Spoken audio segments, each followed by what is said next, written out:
arsehole for getting revenge on my toxic mother-in-law. I'm not gonna lie to you, I don't think there's been one day since I've been dating my husband that I've liked my mother-in-law. She's just one of those women that literally wishes she married her son. Anyway, we recently gave birth to our first child. And to say it was traumatic, we putting it lightly. We both decided we didn't want any more kids. We're going to be one and done because I don't want to experience anything like that ever again. My mother-in-law weren't too happy with this decision as she wanted as many grandbabies as possible. Since we've said that we've kind of made that decision, she's been making my life hell. Not my husband's, not her son, mine. I honestly think the weirdest thing she does is she sends me via post leaflets of like having multiple kids and like baby leaflets. She's constantly sending me videos about kids having siblings and, you know, your second pregnancy. Every single time she posts our child, the caption always says something about becoming a grandma for a second time eventually, knowing it's never going to happen. It got to the point where she offered to carry our second kid. I just take a hint. It got so overwhelming that me and my husband decided we're going to tell her that we're trying for a second baby just to shut her up. We weren't really sure what our plan of action after this was, but we just needed her off our back for a little bit. However, it got really bad because she quit her job in preparation to look after her grandbabies. Thinking, you know, this sounds really nice, genuine. Whenever she would come around for coffee, worst day of the week, she would literally say to me, like, you better keep this baby, like, you better get pregnant. Opposite. Me and my husband are kind of thinking, keep stringing her along with this idea so she doesn't have a job. Because the longer she's away from her work, the less likely they are to take her back because she's close to retirement age. This is going to be the ultimate revenge because my mother-in-law and father-in-law aren't married. They're separated. They actually really dislike each other. So she needs a job. I don't know why she quit it in general. This could be the best revenge ever.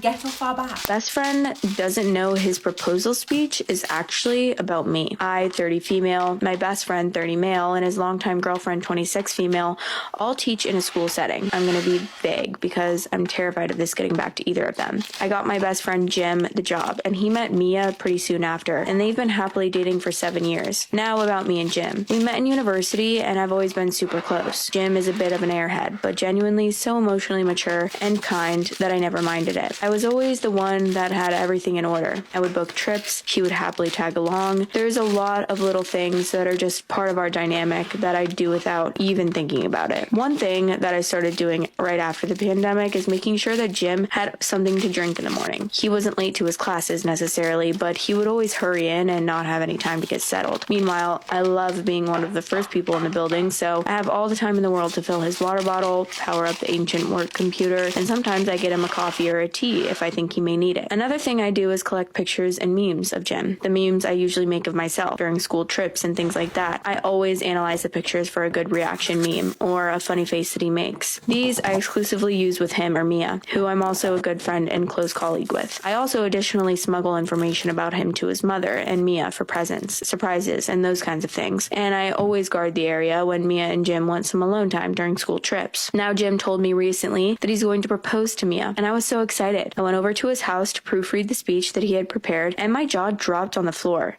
Am I the asshole for making my daughter pay back $6,000 for destroying her stepsister's purse? Nope, not at all. When my daughter Ash was around 10, I remarried to her stepmom, who had her own daughter who was 9, Emma. They got along for the most part until recently. In short, my daughter is jealous. Emma has recently reconnected with her grandparents on her father's side. The grandparents have money to burn and are retired.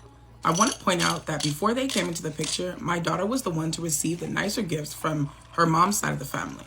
Example, there's been a few times that Ash went on vacations where my stepdaughter wasn't allowed to go on, or she got more expensive stuff. I can't stop my ex-wife or her family from spoiling her. The issue has been that Ash has been jealous of Emma recently because Emma's grandparents are giving her stuff. That stuff will sometimes be in our home. I'm not going to ban her bringing her gifts to her place that she lives at 50% of the time. I don't blame you. I don't blame you at all. Like, Emma lives here. She's got every right to bring her belongings with her when she comes home. One example is Emma got the newest phone and my daughter wanted her iPhone upgraded. I told her that we don't have the money at the moment, and she said that it was unfair that her stepsister got the newest phone. She wasn't very happy. We had a conversation and I brought up the stuff that she's gotten that Emma hasn't over the years. Ash is 16, too goddamn old to be acting like this. Emma is 15. Emma's grandparents got her a $6,000 purse for back to school. That's crazy. But listen, rich people, they live on a different planet. So like, I would not have gotten my 15-year-old a $6,000 purse for back to school because I don't own a $6,000 purse. But I can only imagine what Mima's closet looked like. So clearly this is not for me to understand. I don't get it, but Emma seems to really like it, and she's actually using it. It's her first real purse. I love that for her. Now listen, it's out of budget for me, but if she's taking care of it and she really likes it and she's actually using it, I don't see any harm in it. I love this for her. My daughter was jealous when she saw the purse because she knew the brand. Ash asked if she could borrow it, and Emma told her no. They got into an argument, and I stopped it, and I reiterated that the purse was Emma's. Well, Ash decided to destroy the purse. You're absolutely not the asshole. Ash is 16 fucking years old, too goddamn old to be acting like this. She's seen something that she knows is not hers, asked if she could borrow it, was told no, and then decided, if I can't have it, you can't have it either, even though it belongs to you, and decided to destroy it. No, baby, actions have consequences. You fucked up this purse, now you've got to pay for it. She cut some of the leather and popped some of the seams. My wife's ex-husband was pissed, and my wife replaced the purse with her own money that we really didn't have to blow. Abso-fucking-lutely not. I discussed it with my wife, and we're making Ash pay back the purse, as you fucking should.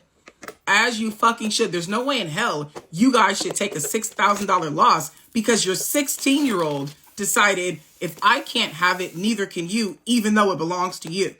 Fuck no. You want to take it upon yourself to cut up a $6,000 bag? You're going to pay for it. We already took $4,000 that she earned this summer from her job and made it clear that for her next paycheck, she's to give us 50% until it's paid off. Ash has been upset some, and she ran to her mom, who's had a lot of things to say about this. She claims that we're being too harsh. So am I the asshole? No, I don't think you're the asshole. Nor do I think you're being too harsh. I think that you're being a very good parent by making her pay it back herself. She decided herself that she was going to cut up and fuck up this $6,000 purse because it wasn't hers and she was upset that she didn't have one. She decided she was going to grab whatever the fuck she was going to grab and purposely destroy something that was, one, out of her price range, and two, didn't fucking belong to her. Absolutely the fuck not. You're not wrong. You're not fucking wrong. And fuck her mom. Her mama probably the reason why she liked this. Absolutely not. This is not okay. I want to know what the fuck your ex-wife is smoking. I really do. Because, bitch, in what world are these consequences too harsh? This is real world shit. When you fuck up something that does not belong to you, you have to pay for it. How the fuck is this too harsh? Your daughter is 16 years old. She knew there were going to be consequences if she fucked up something that wasn't hers, but she couldn't see beyond what was right in front of her, which was something sharp and a $6,000 bag that wasn't hers, and made her angry thinking about it. Honestly, my favorite part about all of this is the fact that you guys weren't gentle with her. She's working, so you could have put her on a payment plan. You could have taken a percentage of her check like you're doing now until the rest of it's paid off. But no, you guys went big. We're clearing out your fucking savings account. We had to pay $6,000 right now off the rip in full. And I want my money back. We're not going to give you time to try to talk to me about how you came. Y'all took everything that she had. And honestly, I'm not mad about it. Actions have consequences.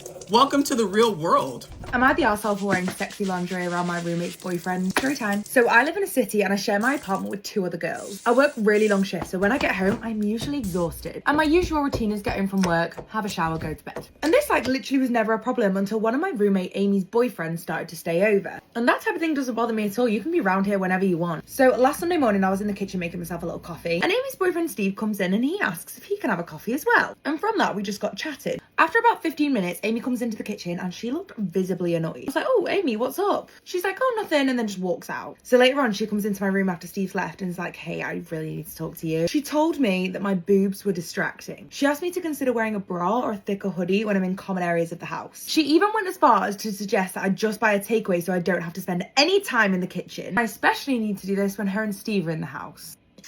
Alright. But here's the thing. That day when I was speaking to Steve in the kitchen, I was wearing a grey vest top and grey tracksuit bottoms. And Steve, the boyfriend, was just wearing his boxers. Who's the real issue here, Amy? And then Amy was wearing this silk, cute night dress. Now, for some context here, Amy is 6 foot. She is a model, slim, built girl. There is no world in which I am a threat to a girl like Amy. So at this point I start laughing because what? And she admits to me that since that conversation, Steve has not stopped talking about my boobs. And honestly, after that, I was so grossed out. So all this past week, I have been buying takeout every night and staying in my room, not making a sound, pretending I don't exist. And then yesterday, I come home with a pizza, and my roommate and all of their boyfriends were already in the kitchen. And as soon as I shut my bedroom door, I heard Amy shout, "Pizza again? If you keep eating like that, you're not even going to be able to fit through your bedroom door."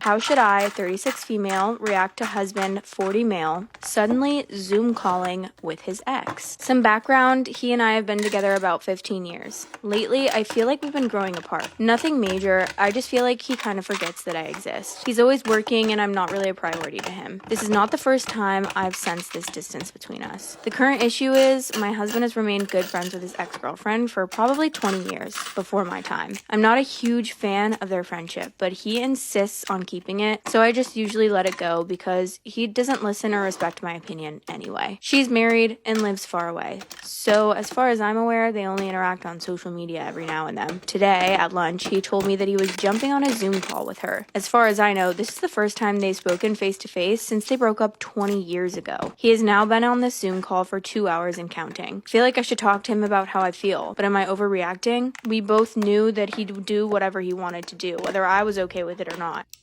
Am I the asshole for not reminding my ex he was supposed to come over and see our daughter? Disclaimer, this is not my story. I will list the source in the caption of this video. I, 26 female, have a 7-year-old daughter. My ex, 28 male, wasn't involved in her life by his own choosing. Back in December, he reached out. It took some time, talking, and a little therapy, but he's back in our daughter's life for about 4 months now. We are working with the courts to establish paternity and for him to get custody. In the meantime, I've let him visit her at my place, he's taken her on day trips, and since getting a bigger apartment, he's had her spend the night. He was supposed to visit her Wednesday, have dinner with us and watch a movie. We try to do things, the 3 of us, per the therapist's recommendation, so she can see us get along. My ex said he'd be over around 6. He didn't show up. By 6:30, my daughter was hungry, so I fed her. I tried to put off the movie, but eventually I let her watch it. She was disappointed about her dad not showing, but I put her to bed at 9. 11:30, my ex called freaking out. He said he forgot he was supposed to have dinner. He only remembered because his girlfriend came home from work and asked how everything went. Rather than apologizing, he got mad at me and asked why I didn't call him. I said I'm not going to chase him around. I already spent 9 months of my life doing that when I was pregnant, begging him to be in her life. It's up to him to make an effort and remember this stuff. We had therapy the next day, and she's on my side. However, my ex insists that I should have called him. I'm frustrated that he hasn't tried to apologize to our daughter. My mom says that I should have called. Oh, am I the asshole for not reminding my ex he was supposed to come over and see our daughter? Let me know your thoughts in the comments. Am I the arsehole for calling my daughter's dad spineless and his girlfriend creepy after what they decided to call their daughter? Story time. So, a little bit of context. I ended up falling pregnant with my daughter on a drunken hookup. I know it's not very glamorous, but that's the truth of it all. When we found out that I was pregnant, we decided that we would keep the baby and we would co-parent as friends. We were never a couple, nor did we want to be. 4 years ago, Steve met a girl called Amy and they ended up moving in together this time last year. She fell pregnant very quick and I've been extremely supportive where I can be. I've had a big chat with my daughter about it. I've told her that she needs to help out wherever necessary and to behave while she's there so that she's not making their life any more stressful. I also mentioned that I'd love our children to have a really close relationship despite having different mothers. I'm actually really happy that my daughter is getting a sibling because I didn't want any more children, so this kind of works out for the best. So 3 days ago, Amy gave birth and Steve texted me asking if I could bring our daughter to meet her. So of course I did exactly that. Then they introduced us to the baby. I was shocked. The name they used was my daughter's name. I'm done. I'm out. So Amy, the mum, didn't seem to have any sort of issue. She didn't think to let me know. We didn't have a conversation about it. But Steve, the dad, seemed very, very uncomfortable and he wouldn't even look me in the eye. So I was like, what are we playing at here? What's going on? At that point, Steve's dad was like, I'll take the daughter out. We'll go to the cafe. He was like, peace out, tap it out. Steve told me to not overreact about the situation and to calm down. While Amy, with the audacity, turned around and said, I don't really see what the problem is. It was just a pretty name that we liked. Original. And I was trying to work out if they'd named the child after my daughter. And Amy was like, no, it was just a pretty name that we both really liked. Well, no shit, you really liked. You've already got a daughter named that, weirdo. And I was really trying to wrap my brain around this. So I was like, great, so what are we going to use as like her nickname? Like, is she going to go by her middle name? Like, what's going on? I very quickly just came to the realization that this was the name and they didn't see anything wrong with it at all. This is the most mad Steve and Amy have ever moved. I'm calling it right now. And that was when I turned to Amy. I was like, you're a creep. Steve tried to interject and like break it up. And I was like, you can't get involved. You are a spineless man. He then tried to tell me that our daughter could go by a nickname instead. Amy then called me a bitch and then asked the nurses to remove me. I got kicked out of the hospital. So what do you think here? Am I the arsehole?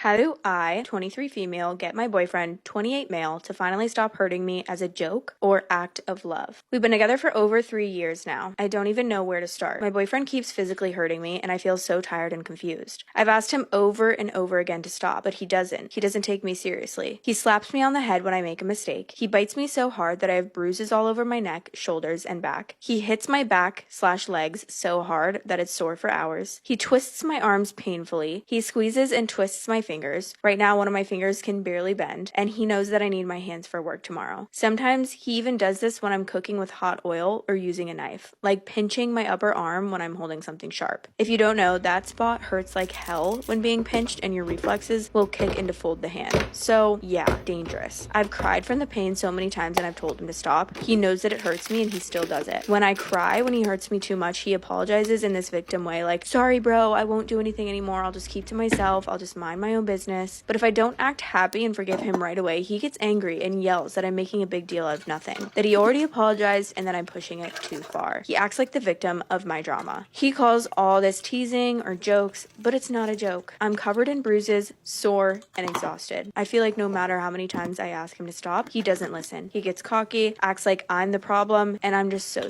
tired. I don't know what to do anymore. I don't want to live like this. He says that the bites is how he shows love, but I have so many huge bruises all over me and it's so sore. Lifting heavy stuff at work is so much harder for me. Leave. Bye. Bye to this man. Bye to you. Literally, he's a disgusting human being, first of all. He's showing love by biting you. Story time about why you should be careful about who you go on vacation with. So a little background information, I was 18 years old and a senior in high school, and I had planned to go on a vacation to Barcelona in Europe with my best friend Kayla and this other girl Megan. Now, we didn't know Megan too well, but we were still friends with her. But I'm not gonna lie, the red flags started before we even left to go to Barcelona. Because as we were booking this trip, Kayla and I wanted to keep a smaller budget because we were going to be leaving for college when we got back. But Megan was not having it at all. She wanted to spend what seemed like every single last penny on this trip. But thankfully, we ended up compromising on a cheap Airbnb in the middle of Budapest. Well, fast forward to whenever we all land in Spain. So we go to the bar and we meet these two British guys. One name was Will, and he was hanging around with Kayla and I. Then the other one, who we're gonna call Harry, he was chatting it up with Megan. Keep in mind, Megan has a boyfriend. So before we left, the guys asked for our Instagram, and Kayla and I said no, they respected it, but Megan, on the other hand, was giving out her socials. Now, initially, we weren't judging her because you can be friends with guys and have a boyfriend. Next night, we decided to hit the clubs again because literally every night there was crazy. We meet these guys. They were super cool, and one's name was Rylan and the other one's name was Ellis. Rylan was hitting on Megan, and Ellis was totally into me, which I didn't mind because he was so cute. And while we're all hanging out, Megan has the audacity to turn to me and be like, oh my god, I would totally do the nasty with Ellis if I didn't have a boyfriend. Meanwhile, she knew that I was interested in him. Anyways, so the rest of the night, Ellis and I basically spent it together. We exchanged socials, and Megan was super drunk, so we ended up going home. And then Megan decides to call her man while she's in the bed with Kayla, and we all sleep in one room so we can hear everything that the other person's doing. And then she starts having phone, you know what, with her man while she's in the bed with Kayla. And she's taking nude pics of herself and sending them while she's in the bed. Kayla felt extremely uncomfortable. Anyways, fast forward to the next day. Ellis and I hang out again, and we ended up kissing at the end of the night. And Megan was blackout drunk again, but this time on the way home, not only had she been flirting with so many guys, but she was trying to get with Ellis right in front of me. We ended up going to their apartments afterward, and literally, Megan invites him into bed with her. He didn't get into bed with her, but I was so pissed off. Like, you have a boyfriend, and also you're trying to steal some guy that you know that I like. Kayla and I were furious, so we just decided to go and walk home. Fast forward the next day, Megan wakes up and she can't remember anything that happened the day before. After this, the vibe was just awful, but Kayla and I tried to ignore it, and I'm pretty sure that Megan had no idea that there was a bad vibe. Like, I'm pretty sure that she thought nothing she did was wrong. Anyway, so we go to this beach party thing, and Megan was in charge of booking the beach party, right? Kayla and I gave her money to book tickets that was unlimited drinking. What did she do? She did not book the unlimited drinking package. She booked the regular one. Anyway, so Megan starts flirting with this 30-year-old man, and that's whenever Kayla and I decide, okay, we're gonna go walk around because we're not staying here for this. Like, this is our vacation too. Anyways, we make our way back over to Megan, and she looks pissed. She was so mad that we weren't staying with her while she talked to this old man, and we were like, we never even let you out of our sight. Like, we were barely 10 feet away from you, but we're sorry. She was like, yeah, it's the least that you can do after your behavior. And I'm like, what the fuck? So then all of us are arguing on the beach, and usually I'm the one who is very feisty, but Kayla went off. I have never seen her like this ever in my life, because Megan thought that she could just go off on us and we were gonna stand there and say nothing. So then she orders a cab and we offer to get in it with her, but she says no, and we stayed and we had a really good night. Because one, this is our vacation too, and we are nobody's babysitters. We tried to make sure that you were having a good time, and we took care of you while you were blackout drunk, and you were not about to treat us like shit. Moral of the story, know who you're going on vacation with before you go on vacation. Am I wrong for sending my future sister-in-law to my future mother-in-law's after she refused to pay for the wedding cake samples she and her friends ate? She said she needed a pick-me-up from what she was going through with her husband and invited her friends over to comfort her. This turned into them eating the cake samples after one of her friends noticed the box on her kitchen counter. My shock turned into anger, and Maya tried to defend herself by saying it was just cake, but I told her if it was just cake, then pay for it. She refused, saying the price was too expensive for something that tasted bad anyways, and Leo backed me up, saying Maya had to pay for it. We kept going back and forth until I told her if she doesn't pay the money, then she has to stay at future mother-in-law's, because I'm not having someone so disrespectful in my house. She thought I was bluffing until Leo repeated my sentiment and went to go pack her stuff. Go, Leo! When she came back, I handed her some cash for gas and told her to get the hell out. But of course, future mother-in-law called me to scold me. And her and Maya are in an argument because she ended up drinking some expensive whiskey. My mom is an influencer, and I hate her for it. My mom, 45 female, has become a Facebook influencer. I, 16 female, used to not care when she took photos, but it's gotten crazy. Everything she does is a new post or live stream online. Even if someone says you can't photograph or film, she'd find a way to film it. It was annoying at first, but now it's downright frustrating, especially since 3 months ago when she got really into it. I also completely understand the irony of me posting this on Reddit, but I just needed someone to hear me out.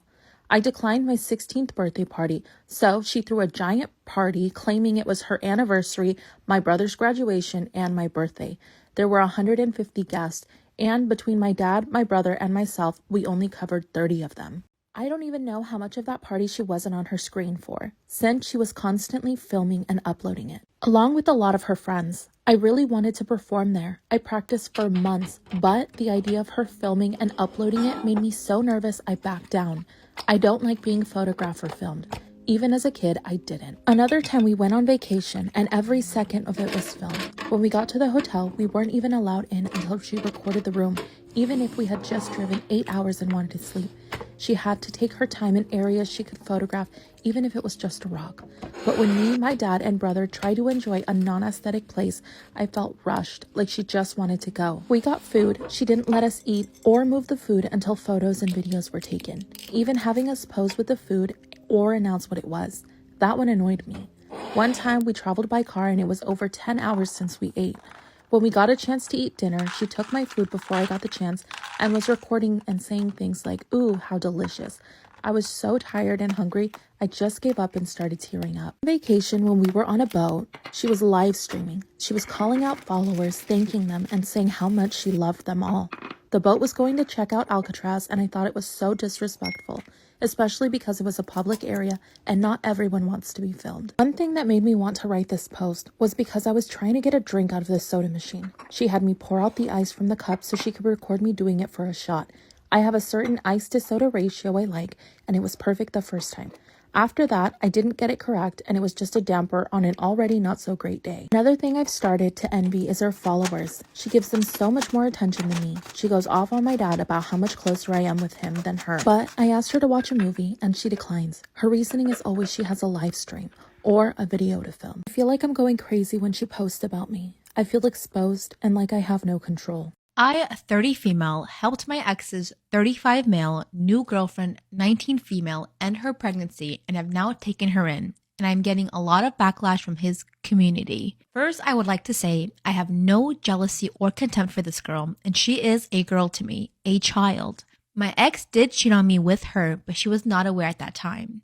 I extricated myself from the situation when she was made aware, with only a single message over Insta to her that cheaters don't change. If he did it to me, he'll do it to you. Let me know if you ever need to talk.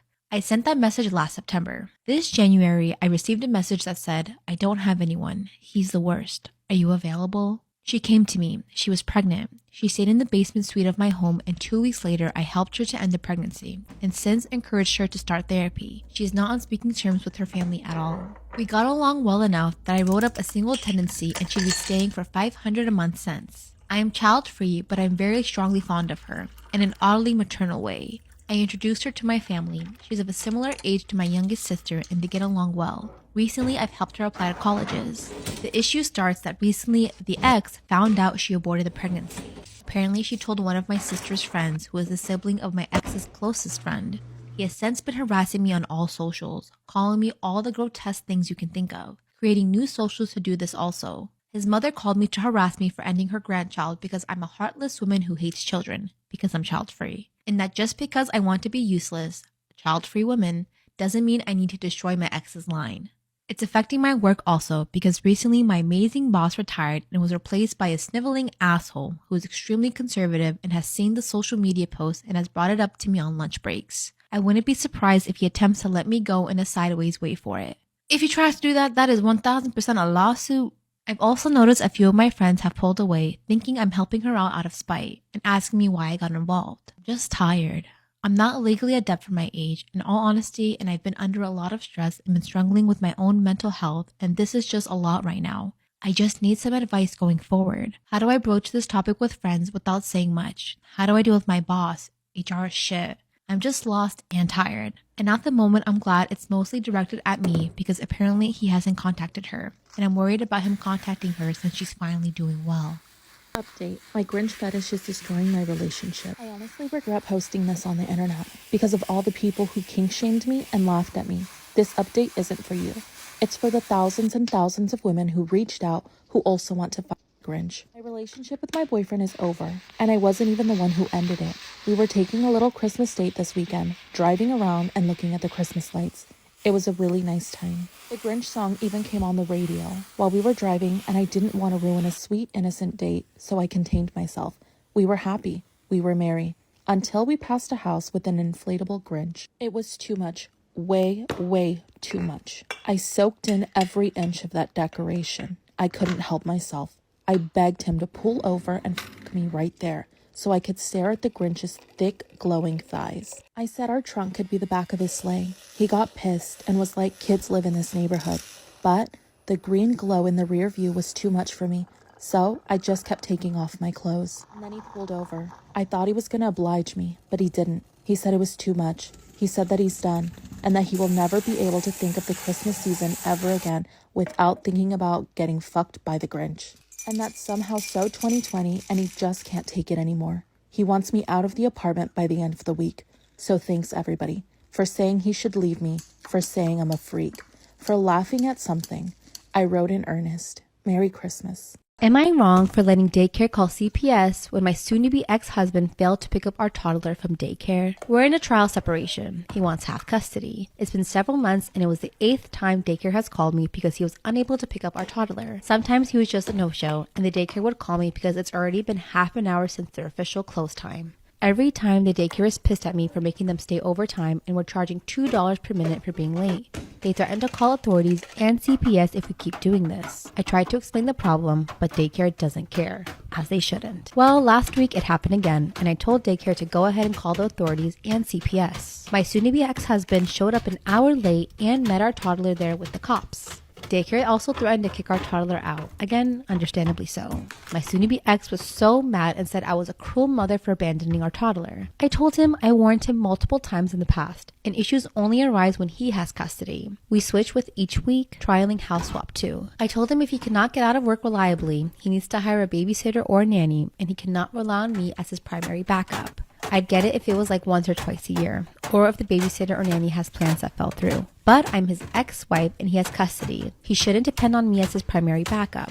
And I also felt bad about leaving our toddler, but if we separated, this would only keep happening, and I felt short-term pain might be worth the long-term gain. I feel bad our toddler is caught in the middle, but was I the asshole for letting daycare call CPS? Relevant details. We both have high-paying jobs, but I intentionally do not schedule myself to work late on the days I have him, or I have a nanny or babysitter ready. Now, with the trial separation, I have cut down to half-time. I work half days on these days I have our toddler so I can spend time with him, and work long days on days I'm child-free. He has made no changes to his schedule. No, definitely not the asshole. If he wants shared custody, he needs to do the work, what you're doing, work half-time or whatever, or deal with the consequences like an adult. I don't know how you could leave your child. I mean, I understand your frustration because it's like, why am I letting them call CPS? But it's not your job. At this point, it's like, hey, we're doing shared custody. This legally is on you right now. Our child is on you. And how can you be late? I don't understand people who are late to pick up kids like that so many times, constantly. Being an hour late, okay, what is that? $2 a minute, $120 extra that you had to pay to pick up your kid late, inconveniencing other people who work there. Your child's just sitting there like, did my family forget about me? Why am I still here? And being met with the cops. You're not to blame at all. It's definitely your ex. He needs to step it up and feel the heat. This is what the future is going to be like unless he makes changes to his current schedule. I see this happen a lot. Okay, people somehow like all of a sudden like, I want to do 50-50, but they put in like 5% of the effort. When couples separate, I think that's when they truly realize how much one parent does over the other. And like, you don't get a gold star for saying, oh, I want to be a dad and I want to show up. You got to actually put the effort in instead of just saying, well, I tried to pick him up, but I was an hour late. Like, no, that doesn't count at all. Am I the asshole for not wanting my boyfriend to factor my son's survivor benefits into our new household budget? My 38 female, son 15 male, receives $1,100 a month in Social Security survivor benefits from his late father, who passed away when my son was 5. My boyfriend 40 male and I have been in an on-again, off-again relationship for a long time. Things have been good recently and he's proposed. We're planning on getting a house together. I have my son and he has 3 children, but only one of his kids will be living with us full time. The house that we're looking at is $2,500 a month. My boyfriend's proposed budget is for him to pay $950, for me to pay $950, and for us to use $600 from my son's check for the household. He suggests we can then put the remaining $500 from the check into savings. No. It's not your place to make any types of suggestions for money that my son receives. Sir, you're not even really a fiance because she still calls you a boyfriend. This is not your place. My finances and those of my son are none of your business. My question, how much rent will his child be paying? He's trying to get your son to pay $600 a month rent for the household. How much is his child paying? Absolutely not. Either you guys pay $1,250 a pop or you need to go look somewhere else. My current practice is to give my son half of his check, $550 for his personal use, and save the other half for him. I think because he's almost 17, he should have some control over his money. My boyfriend disagrees completely. He thinks that since we're gonna be a family, all the money should be pulled together for shared expenses. You know who thinks like that? Broke people. Broke people. A broke motherfucker will come to 2 motherfuckers who have money and say, hey, you should put your $100 and you should put your $100 and I'll put my $3 in this bowl. We mix it all up and then we even it all out between ourselves. Only broke people think like that. Man, get this man the fuck out of your house and away from your son. My boyfriend thinks I'm wrong and selfish for not wanting to include the survivor benefits in the main budget. It's not a part of the main budget. It's not a part of the main budget. Your son is 15 years old. How long does he get these benefits? We're just going to guess and say 18 because I don't know for sure. So let's just say that he gets these benefits until he's 18. You guys start factoring his benefits into the main budget. And in 2.5 years, when bro starts taking all of his money because he's about to go to college, what the fuck are you going to do then? You're not going to be able to pay your motherfucking bills. And he's going to expect you to continue to take this money from your son because we're all family. Girl, nah. Again, get this man the fuck out of your life and away from your child. We've been going back and forth on this, and I'm feeling incredibly uncomfortable with his expectation. I feel like the benefits are my son's, and they should not be used to reduce the adult's portion of the bills. It feels like he's trying to make me subsidize the household using money that was meant for my son's care and future, not to pay his own share of the bills. Am I wrong here? Is it selfish to keep my son's check separate and manage it for his benefit alone? Or is my boyfriend's financial expectation a red flag for our future together? Is this red enough for you? How much red do you need to see for you to see that this is a red flag, since this man is a walking, talking, lying, breathing red flag? Now that we got that out of the way, sis, this man, like I said, is a walking, talking, breathing red flag. He is expecting you to pay $1,550 a month for you and your son in this house, while him and his child just coast along paying $950, and you're wrong for not wanting to do that. Question: if you guys are buying this house, I'm assuming that you are, will your son's name be on the deed? Since he's paying part of the mortgage, will his name be listed as part owner on this house? If not, I think that's the answer to your fucking question. What the fuck your son's benefits get spent on is up to you and you alone. As his mother, you have the final say on what that money is spent on. And if you want it to be solely spent on your son and nothing else, that's what the fuck it's going to be spent on. How he feels about it is fucking irrelevant. Nobody cares. Nobody gives a fuck what a broke person wants to do with somebody else's money, because if you were good with money, you wouldn't be the broke person in the conversation. How long do you think that savings account will stay a savings account specifically for your son? He's already trying to take the benefits that your son has been receiving his entire fucking life. He's always been receiving this money, but now it needs to be put towards family expenses or the household budget. How long do you think that savings account is going to stay strictly for your son before that money needs to be spent on family stuff, on household expenses? How long do you think it's going to stay there? Not fucking long. I can tell you that right goddamn now. This man don't got no fucking money. He's trying to squeeze every last penny that he can out of you and your son. Again, for the third and final time. Get this man the fuck out of your life and away from your child. I don't think I want to marry my girlfriend anymore. Do I break up?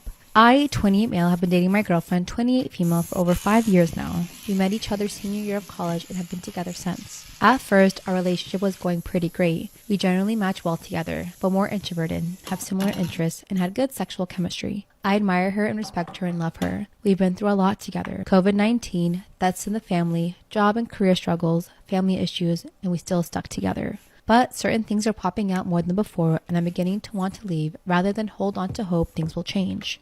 There was a time I wanted to marry her, but there are reasons I'm reconsidering. For instance, comparing our relationship to my friends and her friends. Comparison is a thief of joy, my friend. Don't do that. Our friends are either engaged or are living together in their own apartments. However, due to my girlfriend's circumstances at home, we are unable to do so. Her mother had a stroke and had the beginning stages of dementia before she started college, is bound to her bed, and my girlfriend is her primary caregiver.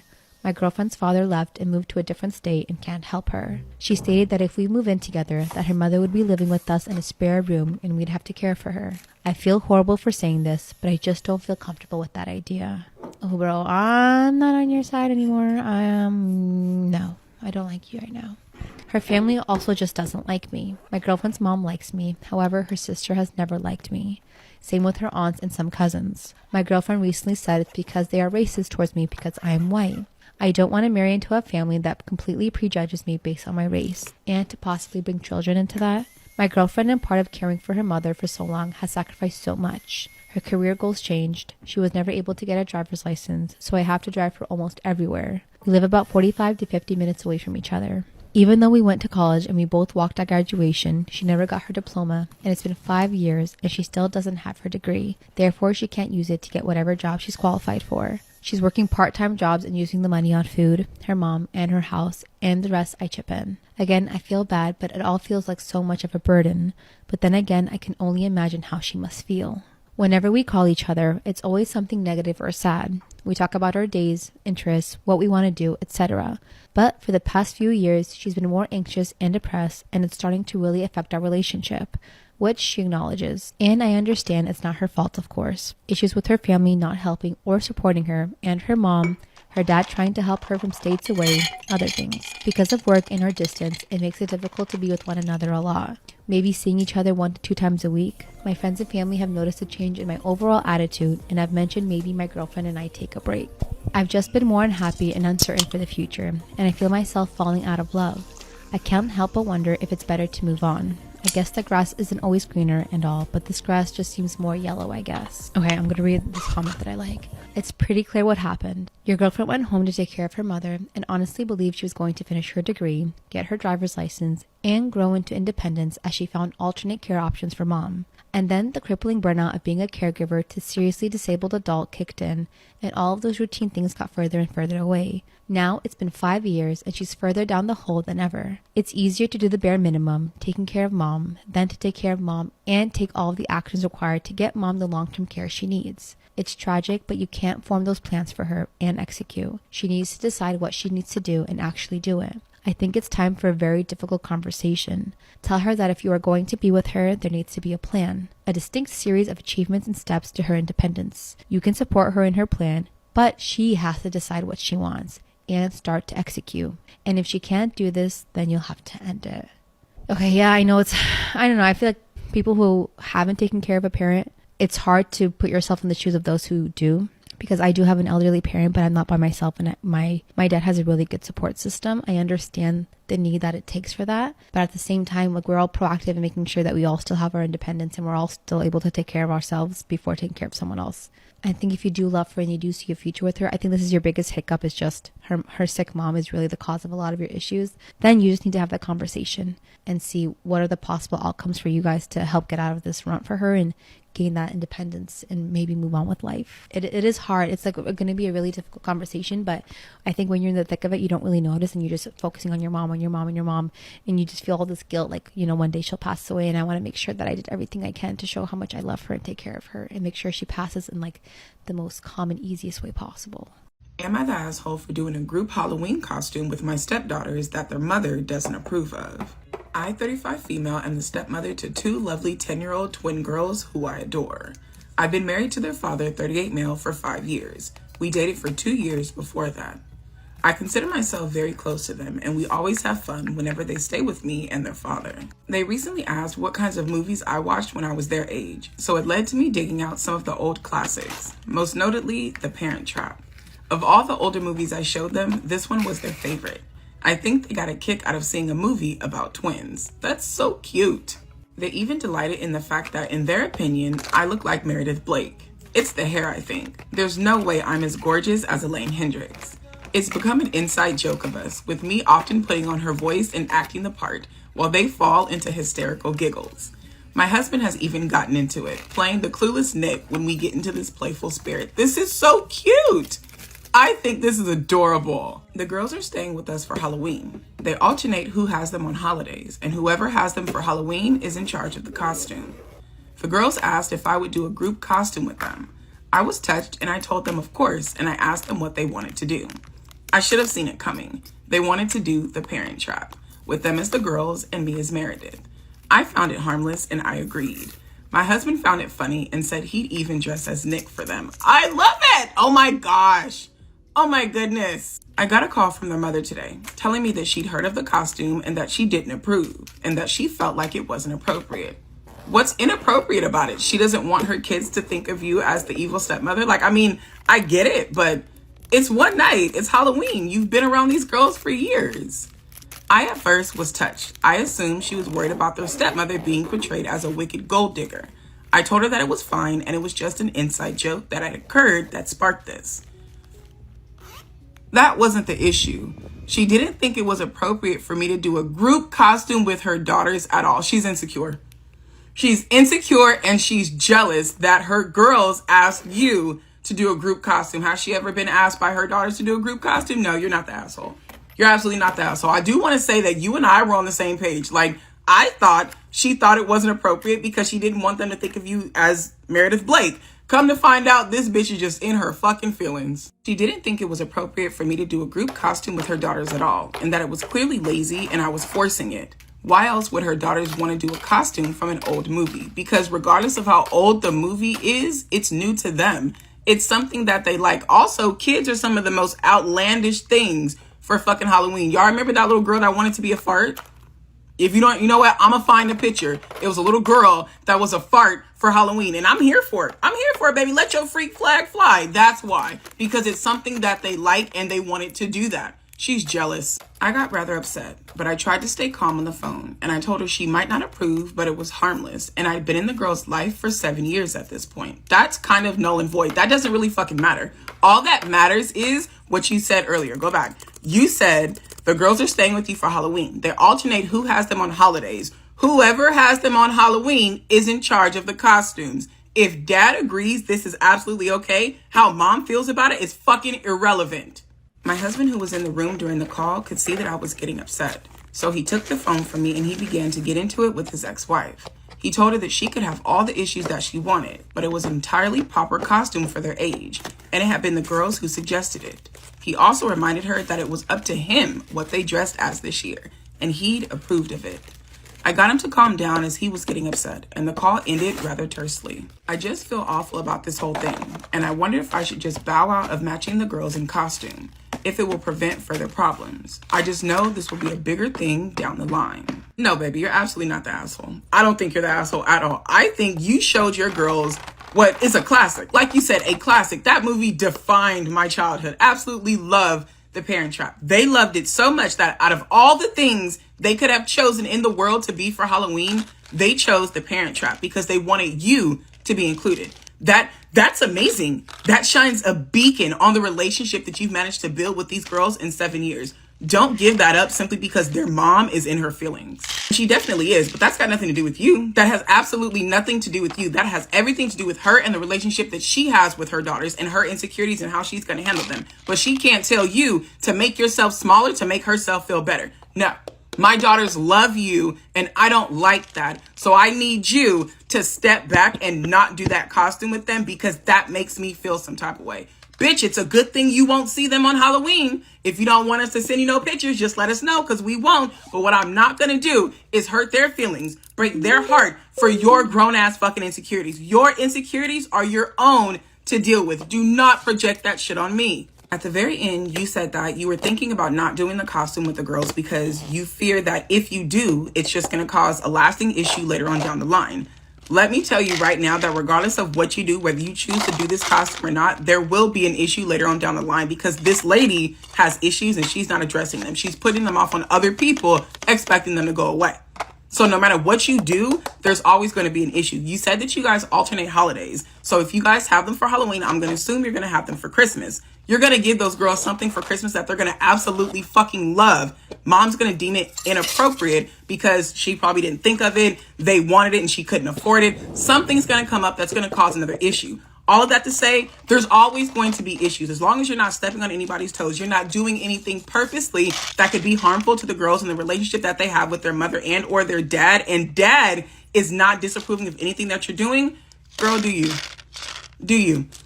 It's a fucking Halloween costume. The girls are over the moon. This is the joke that happens in your household. Have fun and enjoy the holiday. Fuck mom. Let her stay home and miserable by her fucking self. I told you guys I was going to find that picture. I think it's a little boy. Yeah, I think it's a little boy, but that baby wanted to be a fart for Halloween and his parents made it happen. This is fucking epic to me. I love this. Storytime, my best friend and I did a loyalty test on my man and he failed. So a little background information, there was this guy, Jalen, who kept liking all my Instagram stories. Honestly, I thought he was ugly at first, so I didn't pay any attention. Then one of my friends was like, OMG, he's a professional dancer. You should feel lucky that he wants to talk to you. Like, okay. So I decided to hit him up and right away he answers. And he ended up being a vibe. So we started talking, but the only issue was I kept getting my phone taken away and we couldn't talk at school because we didn't even go to the same school. Once word got around that him and I were talking, everybody started telling me that he was a hoe. Like he would dance and flirt with a lot of girls, but he said that was just part of the job. So I brushed it off. Fast forward to his birthday. He tells me some sob story about how he has no friends and nobody to celebrate with him. So I go over to his house, I celebrate his birthday with him, and then fast forward the next week. He texts me, I need to focus on myself. A relationship is too much for me right now.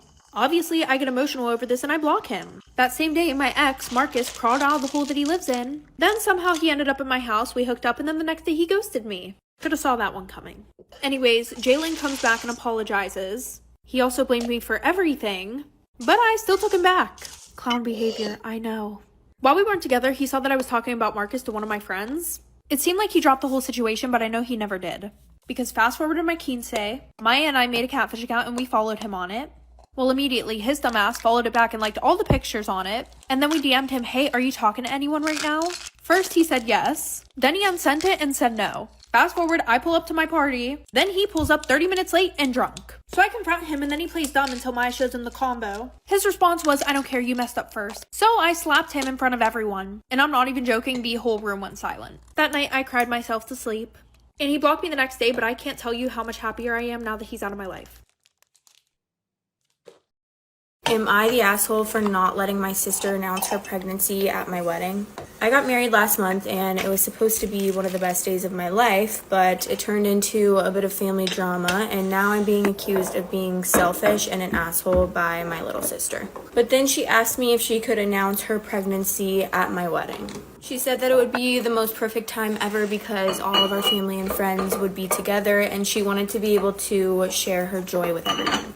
I thought about it for a little bit and then I told her no. I explained that my wedding day was supposed to be about my husband and I really didn't want any overshadowing moments. I suggested that she had her own party to make the announcement or just wait till the wedding was over to tell everyone. She obviously seemed disappointed and she said she understood, but I thought that was the end of it. Fast forward to the wedding day, my sister stood up to make her toast. I didn't think much of it since we hadn't really made a planned out schedule for speeches. However, during her toast, she none other than announced her pregnancy. Am I the asshole for not letting my sister announce her pregnancy at my wedding? However, during her toast, she none other than announced her pregnancy.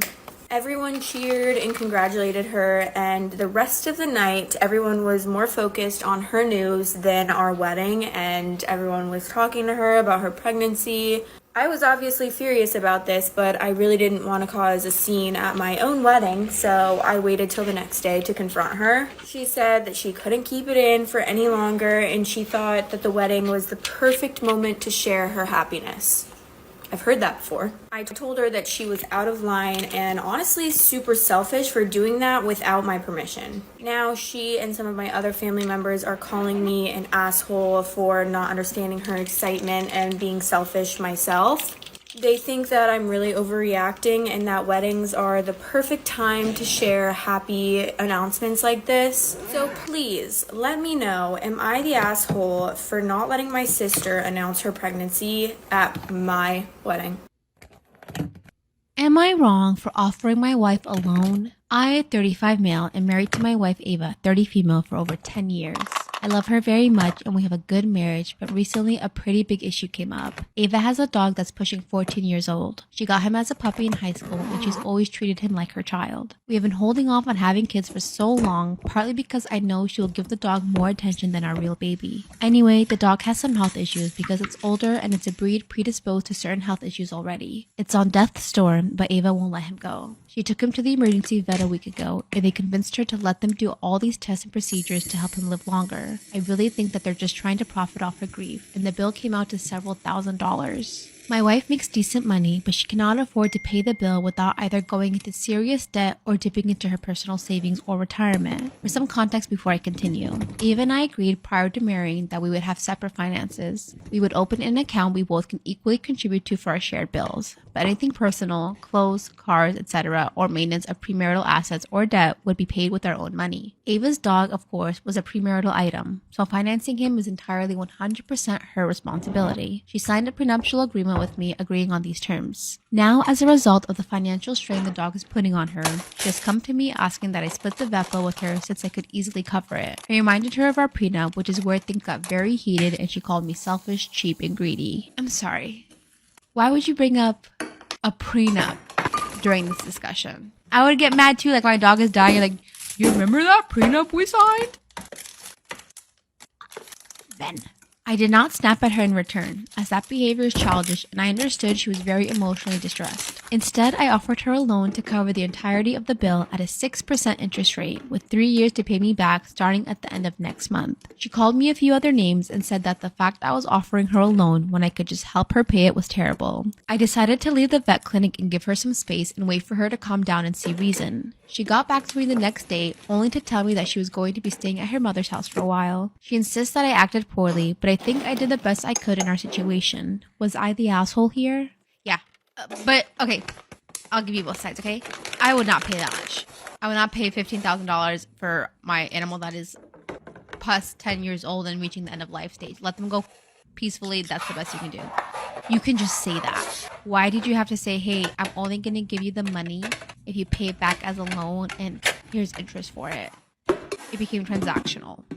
You should have spoke reason to her and just, you know, in that state, like, calm her down, explain to her, like, listen, he's in pain, let him go, instead of bringing up your prenup and making the situation that much worse. She's grieving. Am I in the wrong for not wanting to go to my sister's wedding after she secretly dated my fiance and got engaged to him? Story time. So I was engaged to my ex-fiance, who we'll call Steve, for 2 years. We were together for 5 in total, and we were supposed to get married last summer. And about 3 months before the wedding, I found out he had been cheating on me with someone. It was honestly devastating, as I'm sure you can imagine, and I called off the wedding immediately. Steve moved away shortly after we ended it, and I thought that was that. I thought he'd be gone from my life, little rat. And honestly, I was absolutely heartbroken, but slowly but surely, I've moved on with my life. We fast forward to last month, I get a call from my sister, my little sister, who we'll call Amy. She says she has exciting news and she wants to come to my parents' house to tell everyone what it is. And that's when she drops the absolute bombshell that she is engaged to Steve. My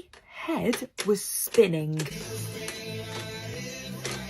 What makes this all so much worse is that my parents had known for months. They had not told me to protect my feelings, and they actually thought I would feel happy for them eventually. Amy tried to justify it by saying her and Steve had fallen in love after we broke up. I don't think that makes it any better. And on the spot, I told them that I wanted absolutely nothing to do with their wedding, and I stormed out. Since then, Amy has been bombarding me with calls saying that true love is hard to find and it's rare, so when you find it, you've got to keep it. Well, girl, I tried to keep it, but he cheated on me. So now the wedding is in a couple of months, bearing in mind this is only a year after he was supposed to marry me. Parents are threatening to cut me off financially if I don't attend her wedding. And to add insult to injury, Amy recently asked me to be her maid of honour. Are you dumb in the brain, Amy? What the heck? Good idea. What the? These stories, man. She thinks that this will help rebuild our relationship. Now, the request has left me really torn. So what do you think I should do? Am I the asshole for not allowing my ex-fiance to continue living with me after she broke off our engagement? No, because why the hell would I want my ex living with me after we broke up? My ex-fiance broke up with me because she felt that we barely saw each other, which is a lie. I work in a family restaurant, and by the time my fiance gets off work, I wouldn't make it home until 3 to 5 hours after her, depending on the day. She's been wanting me to find a new job because she felt that it wasn't fair she worked longer hours than I did, and that since I worked in the evenings, she didn't feel like we had enough time together. I've always told her that I had no desire to quit and that I think it'll be beneficial for us if she were to work with me because we get more time off and we get to spend it together. She told me that she didn't feel comfortable working for my parents, and I accepted that.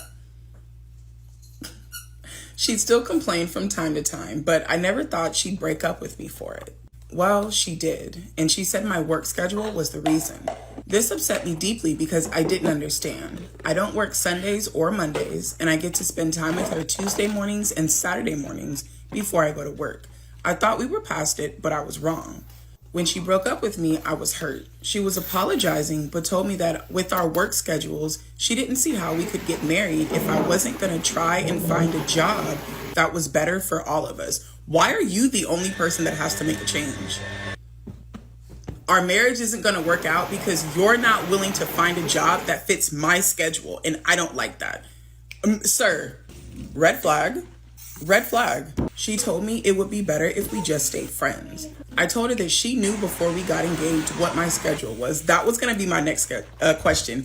Did you just get this schedule? But apparently, no, because she knew before you guys even got engaged that this was your schedule and that you worked for your family's restaurant. All right, moving on. I told her that she knew before we got engaged what my schedule was. She shouldn't have accepted it in the first place. She told me that she accepted it because she thought that over time I would try and find a different job. So she accepted your schedule despite not liking it because she thought that over time she'd be able to throw the cat at you enough that you would decide, I'm no longer going to work for my family's business. I'm going to go somewhere else, even though I'm satisfied, I'm happy, and I'm making enough money right the fuck where I am. After our breakup, I avoided her after that because I didn't really want to see her anymore. But then I felt that I shouldn't have to be uncomfortable in my own home. It's not big enough to avoid her completely. The fact that she really truly thought she didn't have to move out is fucking crazy. That shit's fucking hilarious. It's not big enough to avoid her completely, and I felt like she needed to move out. I told her that I felt that she needed to go, and since we weren't getting married anymore, there's no point in us living together. She asked me if I was serious. As a heart attack, bitch, what do you mean? Yes. Why are you here? The fact that she's still there, I am embarrassed for her. Like, I am so embarrassed that this conversation had to happen and you're not even talking to me. She asked me if I was serious, and I told her that I was. I asked for the ring back as well. She got upset by this because she said that I gave it to her and I shouldn't ask for it back since it meant something to her. It meant something to you? Bitch, give my fucking ring back. We're not getting married no more. I told her that I bought it so we could get married, but since we aren't getting married, I wanted it back. She told me that I could easily afford to get a new one and that I was greedy. This girl is fucking insane. So you are making so much money that apparently you can buy this engagement ring 2 times over, but she wants to break up with you because your schedules aren't that good. So she likes your money. She likes living in your house, but she doesn't like your schedule. She's cheating on you. She's cheating on you. My ex said that me trying to kick her out and asking for her ring back after we've been together for so long was insensitive and I should be ashamed of myself. I didn't budge and she ultimately gave me the ring back and moved out 9 days ago. But she told me that if I truly loved her, I wouldn't have asked for the ring back and I would have allowed her to continue living with me. So she's asking you for a whole fucking lot, but ended your engagement over a work schedule she knew was already established when you guys first got together. Sir, you dodged a bullet. You dodged a fucking bullet. She said she had a legitimate reason to call off our engagement and that she shouldn't be made homeless because of it. She said that it was her home too, since she lived there with me, and she shouldn't have to live with her parents. I don't fault her for calling off our engagement. I just wish she would have told me sooner. What I have a problem with is the fact that she still thinks she has the right to live with me and gets to keep the ring that I bought. Am I the asshole? I don't think you're the asshole at all. I don't. Because who the fuck thinks it's going to be okay to live with your ex after you break up your engagement? Who the fuck? No. The only time that situation happens is when both people are on the lease and neither one of them can afford to break it. This is this man's house. I don't know what the fuck made you think you were going to be able to stay here after you've ended your engagement over a situation that was already well established when you guys got together. OP made an edit and he gave his work schedule. He says that he works Tuesdays, Wednesdays, and Thursdays from 4:30 to 9 p.m. And then Friday, he works 4 p.m. to 10 p.m. Saturday from 4 p.m. to 11. And the restaurant is only open during the evenings. He says that she works 7:30 a.m. to 6 p.m. She's off Tuesdays, Saturdays, and Sundays. So they have one day off together where they're both completely off all day. And that is on Sundays. When she's off Tuesdays and Saturdays, he doesn't go in until 4 o'clock in the evening. 4 o'clock in the evening. When she gets off of work at 6 o'clock, he's been at work for about 2 hours. Honestly, to me, this is fucking normal. With the way things cost nowadays, you need 2 motherfuckers to bring income into the house to make sure everything is flowing smoothly. And I feel like this is fucking normal. I truly feel like it was a situation, if it was a situation as to where like we need to go out, we don't do anything anymore, this could have been a conversation. But she didn't bring that up at all. It's just, I need you to get a different work schedule. She doesn't like the fact that she works longer than he does. And I think that's fucking crazy because it's not a competition. We're teammates. OP added, I'd like to add that she's not a bad person. We're both very good friends before we started dating. This has definitely ruined our friendship though. But I still think she's a good person who was just hurt by the situation. I didn't have to force her out. She moved out on her own. I received 2 messages from her and they weren't kind. I'm not sure what other people think, but I'm just trying to clear some things up because I don't want other people to assume the worst. Okay, I'm gonna take back what I said. I truly don't think that she's cheating on you. I don't. That was just me talking out the side of my ass. But I truly feel like this girlfriend is only hurt because she hurt herself. One thing you never, ever do in a relationship is give your partner an ultimatum. Try to blackmail them into doing what the fuck you want them to do, because one of you guys is gonna end up hurt, and 9 times out of 10 it's gonna end up you, because you thought you could force his hand. She thought he was going to tell her, okay, I'll look for another job. They'll get married and sail off into the fucking sunset. And it didn't happen. So now her feelings are hurt. She's upset. If you loved me, you wouldn't do this to me. Ma'am, what about him? What about him? You broke up with him for something you knew before y'all got together. And you're worried about how hurt you are. What about him? If you truly loved him, why would you do this to him? If you truly loved him, why are you fighting so hard to give this man his ring back? If that's what he wants, why are you fighting so hard? Give it to him. Like, she is extremely selfish. I'm not going to say that she cheated. I do take that back. But I 100% feel like this girl is selfish as fuck. She's only worried about how the fuck she feels about certain things and if she's comfortable with things. She doesn't care whether he likes it or not. I was almost a murder victim. I, female 27, had a one-night stand with male 34. He had said he had just broke up with his girlfriend due to fertility issues and he wanted to be a dad 5 days prior. This should have been my red flag, not to even sleep with him. Fast forward 10 weeks and I found out I was pregnant. I was a little under 7 weeks pregnant. He ended up going back to his ex. I reached out to him and informed him of the fact that I was pregnant with his kid. Come to find out, he was married to the girl and had lied about just dating. We met up and had coffee to talk about, and he brought his wife along. He had told her he wanted a divorce to go be with me and his child since she couldn't provide him one. She told him, okay, but I'm taking you for all you're worth in spousal support. I just got up and left because their marriage argument was none of my business. He decided to stay with her and wanted to co-parent with me. I told him I'll be okay with co-parenting if we had a lawyer go ahead and write out a custody plan and we sign it at birth, and that he signs a contract stating he'll sign the custody plan at birth. It included his wife will not be around my child and he'll come to my house to see the baby. She found out about this and went insane.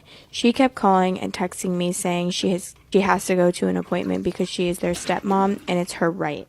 I told her she's nothing to my kids, hint the custody plan. I was almost a murder victim. She would send me charts of what I can and can't eat. I ignored everything she would text me. When I started ignoring her calls and texts, she started showing up outside of my doctor's office waiting for me. She got appointment times and where off his phone that I texted him. She was denied access to go back, and then when I came out with an ultrasound, she demanded to see them. At this point, I had enough. I yelled back at her and said, no, I'm not your surrogate. It's not my fault you can't carry a child and your husband lied about being single. You'll never be around my kid. Come near me again and I'll have you arrested and put in the crazy house. I thought after that she'll leave me alone. Not. She threw a gender reveal for her baby she's having by surrogacy.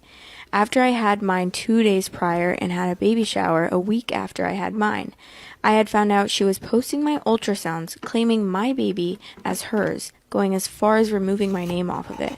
She had shown up to my work trying to get me to go with her. There was a rumor that she was going to harm me to take my baby. At this point, he had decided he had enough as well and served her divorce papers and asked her to go get some mental help. She had been pulled over and a gun and knives were found in her car near my house. I went and got a restraining order, but she still tries to get in contact. Learn from me and don't sleep with men unless you know that they're single. I secretly wish that my cousin wasn't related to me so I can date him. I'm currently 19 female, he is 22 male, and the most beautiful person on the planet, both inside and out. We first met when I was 16, and I had an instant crush on him. I didn't know about him, but when he turned 21 and our family went out to drink, he told me in secret that I was the most beautiful girl he'd ever seen. Although I was so happy, I knew better than to do anything, and then chalked it up to him being drunk. The next day, he sent me the text, "Drunk talks are sober thoughts," and that he didn't regret telling me that.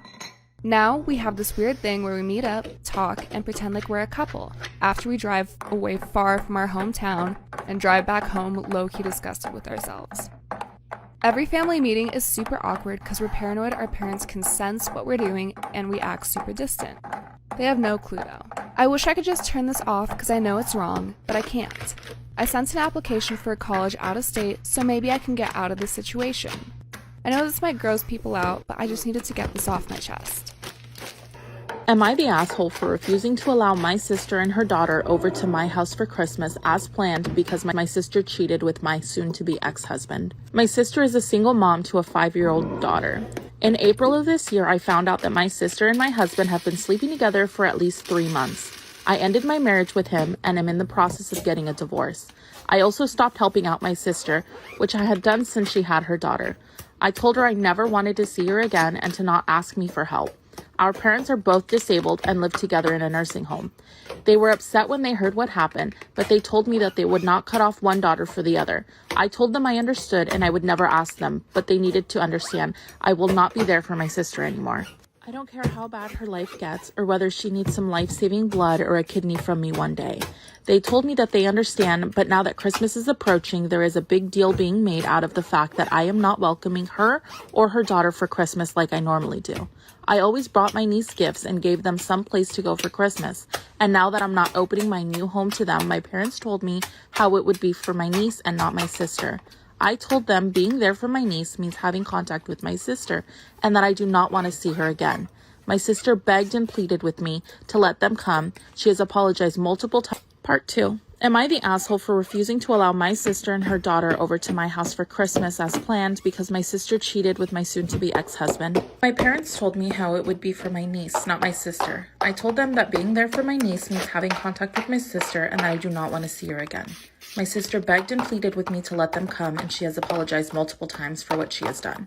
But I do not care. I never cared. She was getting so much from me, and then she goes behind my back like that. She disrespected me. She made a fool out of me. This is not me saying she is only to blame, but my ex will soon be completely cut from my life, and I want the same to be true for my sister.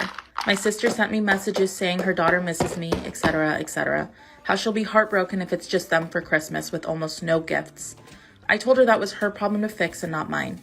My sister and my parents are saying I'm being cold-hearted towards the wrong person. Just before I forget, I'm planning to change my number, seeing as how she still continues contacting me despite me blocking her and unfriending her from all social media accounts. So, am I the asshole for refusing to allow my sister and her daughter over to my house for Christmas? Let me know your thoughts in the comments.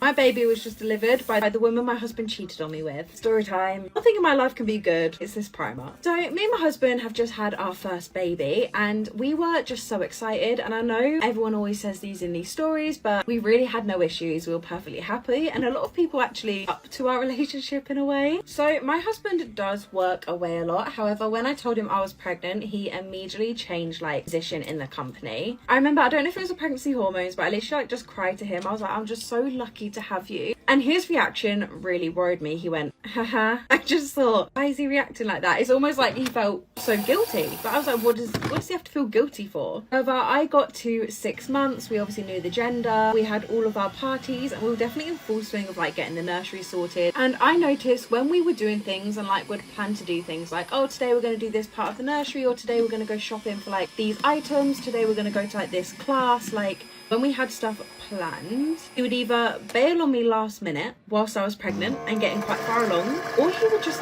be on his phone the whole time, which was just such just not him. I just thought, this is so weird, and I didn't know. I was so confused. I didn't know if it was my pregnancy hormones or if it was generally him being weird. I was so confused. So obviously I started talking to my friends and family about this, and they were all kind of raising eyebrows and being if it's just not him, look into it. I did. I've never been the type of person to look through his phone or do anything along that such. It's just never been me. And by this point, by the way, I was about, I think I was 8.5 months pregnant. I had my due date close in hand. I could hold it basically. So we were getting very, very close at this point. And I found texts in his phone from this girl who we'll call Hannah. I saw texts from Hannah and it was basically saying, I just knew from them texts, I knew they were spending the night together. I knew where he was going and I knew who he was texting from the dates and the time. So obviously I brought it up to him. This didn't stay a secret. I was well aware that I knew, and he was very, very apologetic. And he did generally seem to care that I knew. And literally during this conversation, I went into labour early. So on the way to the hospital, he said, I need to tell you one thing.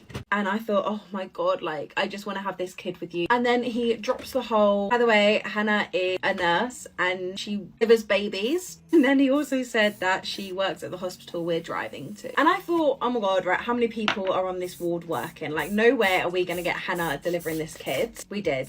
We walked into the room and I think I knew before seeing her name. I just knew by the way she looked. So she was about my age and we did look quite similar, to be fair to my husband. Her face dropped, by the way. So she did end up delivering my baby, however came out safe and healthy because I had a really, really short labour, and Hannah was really, really professional. And I really don't hate the girl because from conversations after, she had no idea that my husband was married. She also had no idea that wife was pregnant, apparently. So I did hear that argument in the hallway. They did break up, but no, I'm not taking my husband back. Help for an old guy. I'm a widower who is approaching 80. My wife died about a year and a half ago. We were married for over 50 years and I miss her very much. I live in a large retirement community and I recently received a note from a woman who lives here who told me she was done with me.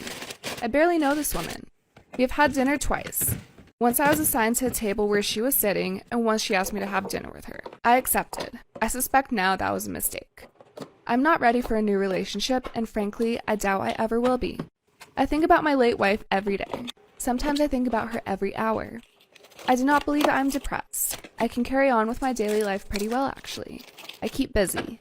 I have family in the area and I see them often. I manage my own affairs and I have other friends. I just do not want to deal with a female companion. I've been thinking of answering her note as politely as possible, explaining my situation, but I do not want to give her any hint that I'm trying to start a relationship. I just want to say I'm sorry if I offended her, but I meant no harm. It is just that I intend to go through life single from now on. Should I do this or should I just ignore the letter and hope she goes away? Am I the asshole for not adhering to a dress code at a bridal shower and then threatening to rescind my gift if the bride didn't compensate me when my outfit was damaged? My brother recently got engaged. Although I'm close with him, I didn't know his fiancée very well since I currently live in another state. I probably met her about 10 times, give or take a time. Each time has been fine, cordial, and friendly, but I'm not calling her just to chit-chat. After accepting, I received a package in the mail from my sister-in-law. It was an outfit. Sweater, jeans, shoes, and a jacket from a fast fashion brand that looked pretty cobbled together. She left the price tags on them and all of them were discounted. I texted her asking what the package was for and she told me it was for me to wear to the party so I wouldn't upstage her. I asked her if other attendees received outfits and she said no. I asked her if I made her feel uncomfortable because why else would she do this? And she said no, but she just wanted to make sure that I didn't look better than her. The whole thing didn't sit right with me, and I told her I wasn't comfortable being the only person wearing a random outfit. It didn't seem like it would fit me well, and I asked her if maybe I could send her a photo first of my outfit for approval. Am I the asshole for not adhering to a dress code at a bridal shower, and then threatening to rescind my gift if the bride didn't compensate me when my outfit was damaged? I asked if I could maybe send her a photo first of my outfit for approval or buy something myself that she liked. It was all no, no, no. So the day of, I decided to just go with a similar outfit like she packed, but in my own clothing. Example, she sent me a blue sweater, so I wore a similar blue colored sweater from my own collection. I made sure that I had no visible logos and I did not bring one of my designer bags.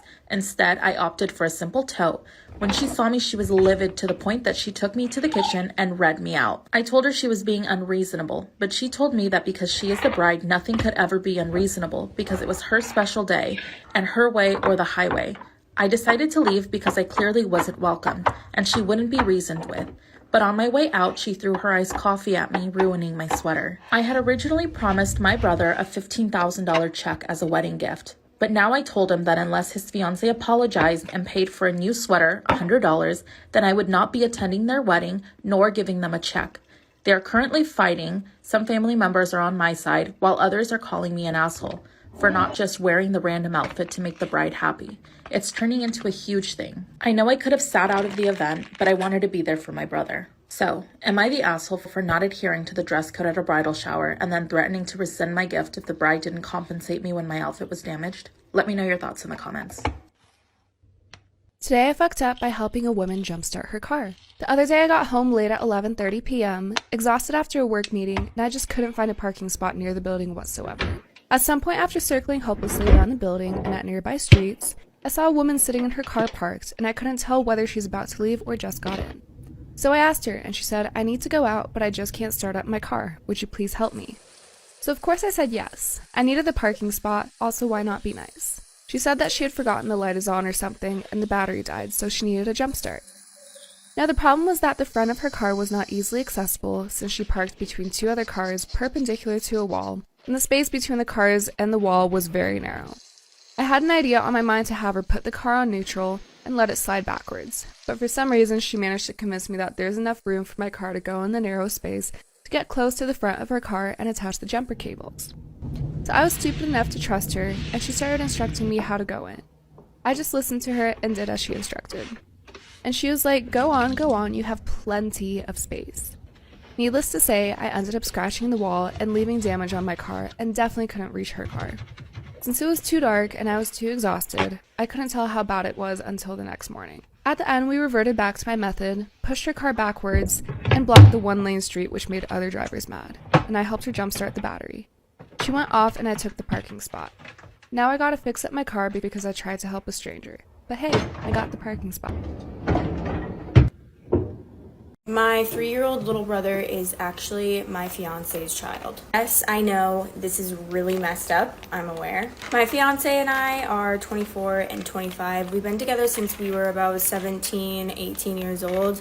And he's always been handsome, funny, kind, all of the good things. Everyone's always said that I'm so lucky to have the full package. I really felt so lucky too. He always treated me with love and respect, so this is why this is just so shocking for me to even find out at this point. I have always had such a good relationship with my mom. It's always been her and I against the world. My dad unfortunately died in an accident when I was little, but me and my mom have always joked that we're the real life Rory and Lorelai from Gilmore Girls. My mom dated guys on and off, and they were usually really cool, but nothing ever ended up passing the early stages of the relationship. Around 4 years ago, my mom told me that she was pregnant, which was a huge surprise to me. My mom was 42 years old at the time, and although she had been dating someone recently, I had never met the guy. It was a huge shock. She never thought that she could get pregnant at her age. She had me at a really young age. I was an accident child. I could tell that she was really stressed and worried when she told me that she was pregnant.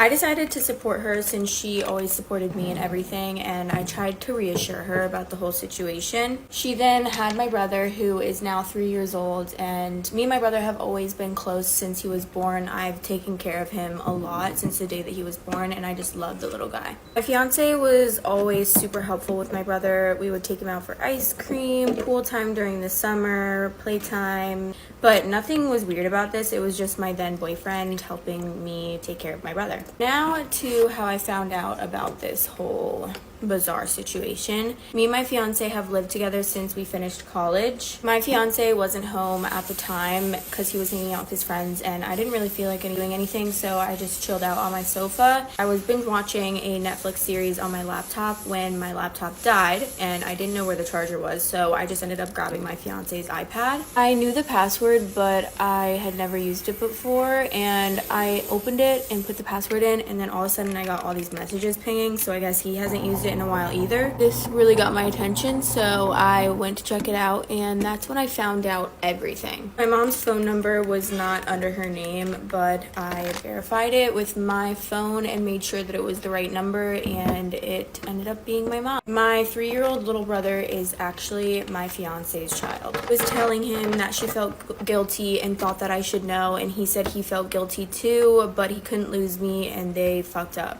She said that it was unfair for my brother to not know who his real dad was, and asked him if he could live with the fact that he was around my little brother acting as a brother-in-law and not like his father. At that point, I literally broke down because what the actual F is going on. There weren't a lot of older messages, but there was a photo album of my brother when he was a newborn baby, my mom when she was pregnant, and just photos of my little brother growing up. I couldn't even look at it anymore, and I fell felt like I was crying for hours at this point, but I was just waiting for my boyfriend to get back home. I wish that I was one of those women that could just get everything together before confronting the cheater, but I am just not. He came back later that night around 1:30 a.m. and I just handed him the iPad with the conversation open, and he looked at it and his face went so pale. I asked him for an explanation and he really didn't want to, but he knew that he had to, so he started explaining to me. He said that a few years ago when I apparently was on a girls' trip, him and my mom went to dinner together, which is not abnormal at all. He's been a part of the family for so long and this would happen often somehow, and he couldn't really explain it, so I'm not really sure how this happened. One thing just led to another, I guess, and they ended up sleeping together. They felt really guilty, but apparently not guilty enough because they did it 2 to 3 times after that, using the excuse to meet up to discuss how they were going to tell me. Apparently, once my mom got pregnant, they stopped sleeping together and they decided not to tell me because my fiance couldn't lose me and my mom didn't want to lose her daughter. So here we are now with 2 of the most disgusting humans I've ever met. Obviously, I broke off the engagement and I told my mom to never talk to me again and ended up moving in with a friend. I feel so bad for my little brother because I love him so much, but I just cannot be around him now. I really can't. I feel like it would just remind me of all the times we talked about having kids together, and we've been talking about having our future together since we were literally 17 years old, and how I would be the mother of his child, but I just feel like I can't be around my brother without thinking about how I'm taking care of his child with somebody else, and it makes me want to puke. Am I the asshole for rejecting my sister's fiance's job offer and ruining everything? I'm a 23-year-old female, and I'm not sure if I'm the asshole in this situation, so here it goes. My sister Anna, 27 female, has always been the golden child. She's smart, beautiful, and now engaged to a wonderful guy named Mike, 29 male. Mike is the kind of guy who makes everyone feel special. I thought he was the best thing that ever happened to Anna. I couldn't be happier for her, until recently. 3 years ago, I started my dream job as a graphic designer at a prestigious company. It wasn't easy to get in, and I had to work my ass off to prove myself. Fast forward to a few months ago, our company started a big project. I was chosen as the lead designer. This was my big break. One evening, Mike dropped by my apartment to discuss something important. I assumed it was about the wedding, but I was wrong. He told me he had a business proposal. Mike had recently started his own tech company and needed a creative mind like mine. He offered me a position as the head of design with a significant pay raise and promised equity in the company. It was tempting, but I politely declined.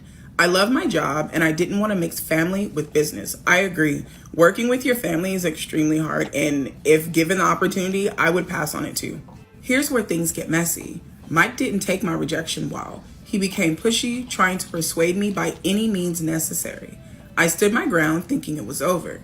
But then weird things started happening at work. Rumors about me slacking off and missing deadlines spread like wildfire. My boss, who had always trusted me, started questioning my work ethic. Projects were reassigned. My reputation took a big hit. Last week, I was called into a meeting with HR and my boss. They had evidence of me leaking confidential information to a competitor. I was in shock and I denied everything. They showed me emails sent from my work account, which I had never sent. I was suspended pending further investigation. Devastated, I went to Anna's place to seek comfort. As I was explaining everything to her, Mike walked in. He looked guilty and it hit me. I confronted him, demanding to know if he had anything to do with this. After a tense standoff, he admitted to hacking my email and sending those emails to sabotage me. He thought if I had no job, I'd be forced to join his company. Anna was horrified and broke off the engagement on the spot. Good shit, Anna. Good shit. Good shit. Now my family is divided. My parents are furious with Mike, but are also blaming me for provoking him by rejecting his offer. They think I should have accepted the job to keep the peace. There was no disturbance of the peace. Mike asked a question. You gave an answer. Mike should have been big enough, big man, grown-ass man enough to walk the fuck away and go and find somebody else. He thought he was entitled because he was marrying your sister that you should work for him. This man would have fucked you over 7 ways from Sunday if you would have went into business with him. Anna is supportive, but she's devastated. My friends are telling me to take legal action, but I'm scared of the repercussions. So Reddit, am I the asshole for rejecting my sister's fiance's job offer and causing this mess? First of all, you are not the cause of this. You do not have to accept a job offer just because somebody offers it to you. That's why it's an offer and not a demand. They can't make you do anything. He said, I just started a company and I would really like for you to work with me. You said, no, thank you. No, thank you. That's where the fuck it should have stayed. You didn't cause the mess. The person that caused the mess was the jerk that hacked into your work email and sabotaged your job.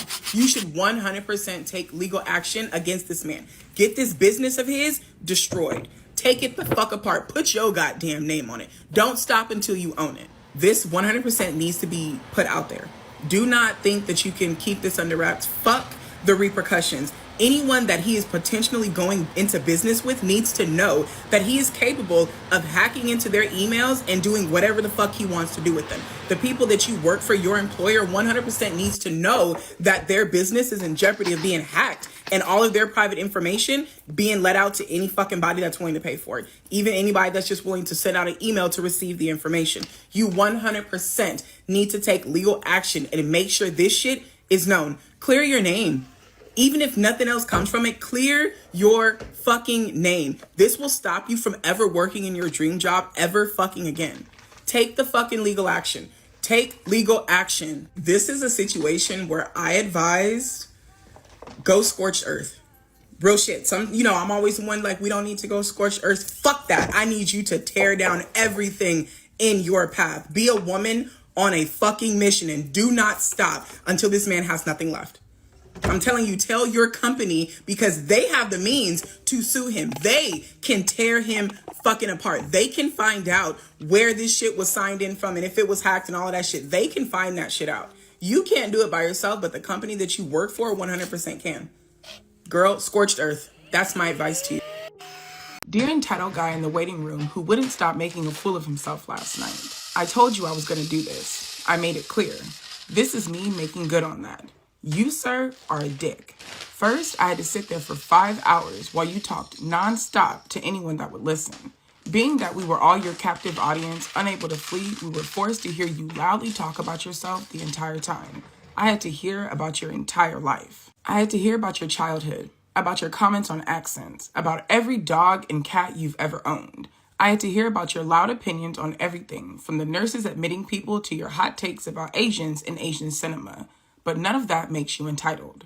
What made you entitled was this. You were trying to rally the other patients waiting against the admittance nurse because the wait was the same for anyone that was triaged as stable enough to wait. However, this wasn't good enough for you, Mr. Entitled in Winchester. No, you had to say she's not a real nurse anyway, despite her pen that read RN. When you loudly announced that you wanted the Marvel movie turned off to something that you wanted to watch, and you asked others to go and ask for the remote when the nurse told you no. When I said, hey, some of us are watching this, you told me, who cares? It's not just about you, is it? I don't want to watch this Asian shit. Goddamn. Okay, racist much?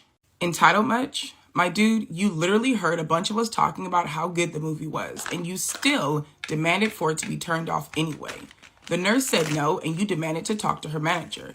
The manager had to tell you to calm down.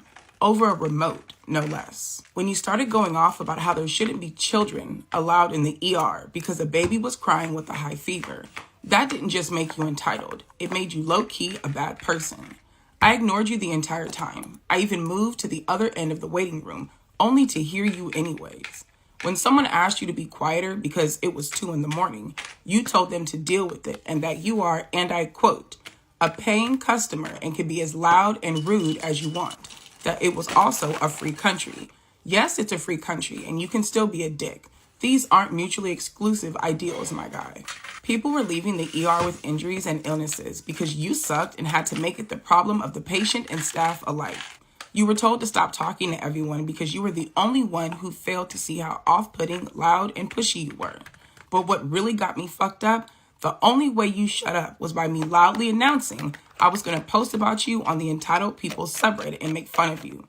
You turned red, sat down, and stayed quiet until I was finally admitted. But my God, man, you fucking sucked. I'm just here to keep my promise. Everybody knows that going to the ER is a nightmare. It's a nightmare. You know you're going to be there for hours. You know you're going to be sitting in one big ass room full of other sick people. You know that the order goes in whose cases are more severe. So if you can wait, you're going to fucking wait, and you're going to wait a long time. Like, nobody wants to go to the ER. Working in the ER is a lot. These nurses and doctors have to deal with all types of fucking people, and they do this all goddamn day. The last thing that anybody wants to deal with is an entitled jerk. This man fucking sucks. Listen, I'm just here to do my part and help spread the story. I truly, truly hope that it gets back to this man. I want him to know that we are all actively pointing and laughing at you because you are a fucking entitled jerk, and you made everybody's night at the ER even more of a nightmare than it was already going to be. I love that OP kept good on his promise and posted this after he told him that he was going to. Imagine being asked out by the new guy at work. He's handsome and polite, successful and soft-spoken, and he stares at you intensely from across the room. Most days you think he's looking right past you, but really, he just wants you to notice him. So you say yes. He is your coworker after all. What could go wrong? He tells you it's a fancy restaurant, so you should wear a cocktail dress. So you put on your little black dress, and you do your makeup and your hair, but not too much. You don't want to seem like you're trying too hard. And just before you're done getting ready, he lets you know he sent an Uber Black for you, so that you don't have to drive. But you wonder, how did he get my address? But you think, could he be any more perfect? You get in the car, but the drive is long, and you ask the driver how long before we arrive.